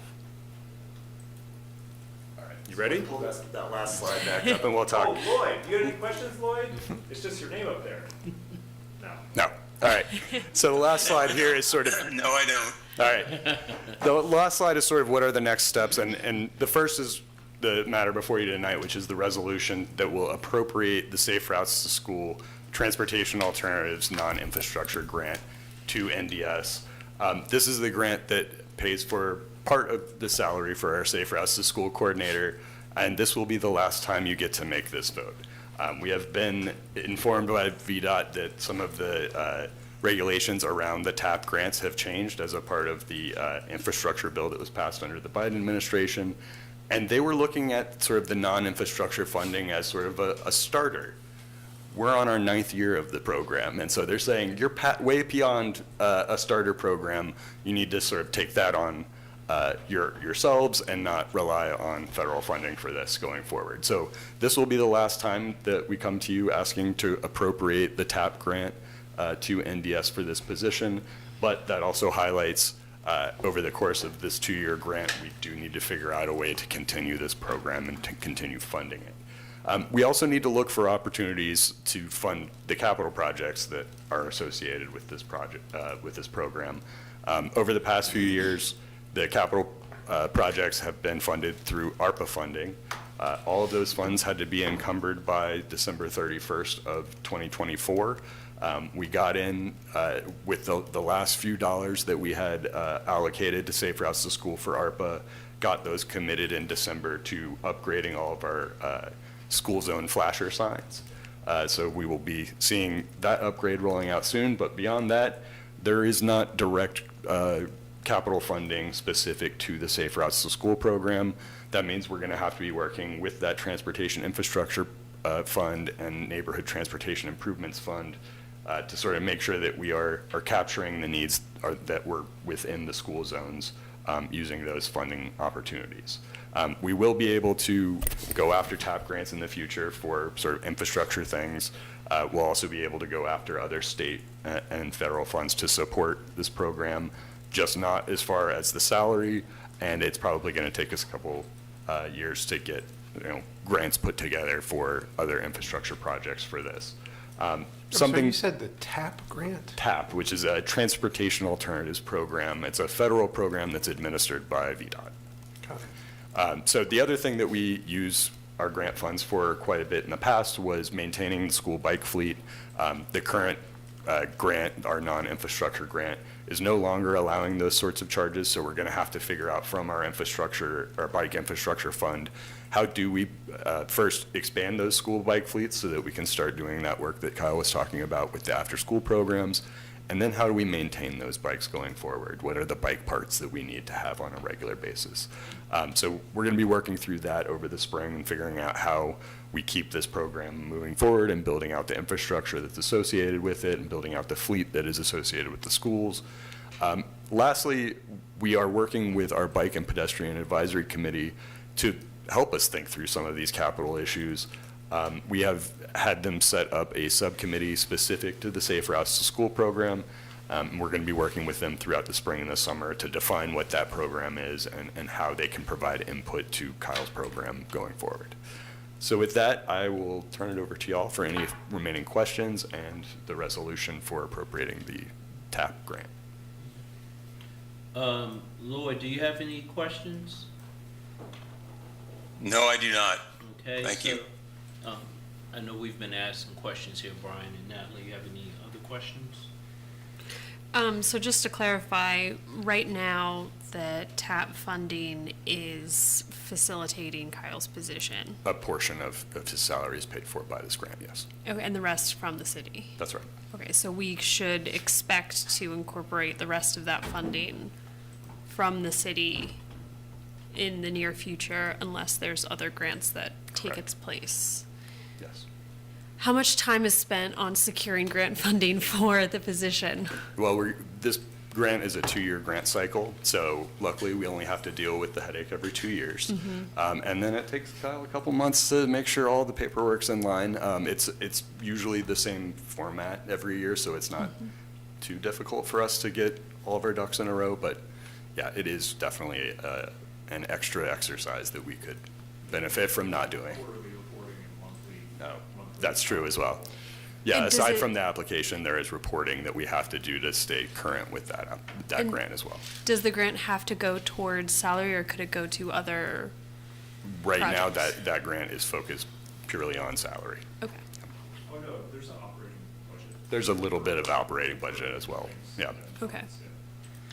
So I would say let's put this on the consent agenda. Agreed. Lloyd? I'm fine with that. Same here.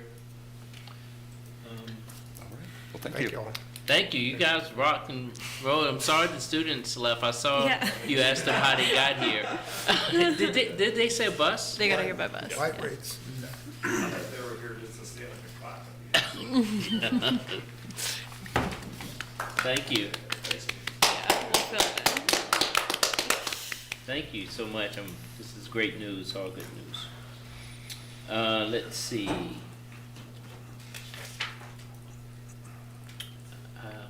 Max, you have any, you're the public, you have anything you want to say? Max is like a phone now. So this is the last opportunity for the public to speak. If anyone want to say anything, I don't think so, but with no further business, is there a motion to adjourn? So moved. Second, Okay, you vote. put me down as an aye. Oh, Lord, hope next time we hear from you, you're a grandfather. Again. I hope so. Again, that's the third time. Yep. Again. Thank you all. That's why I'm here in Michigan. Yes. Thank you. Thank you all. Take care.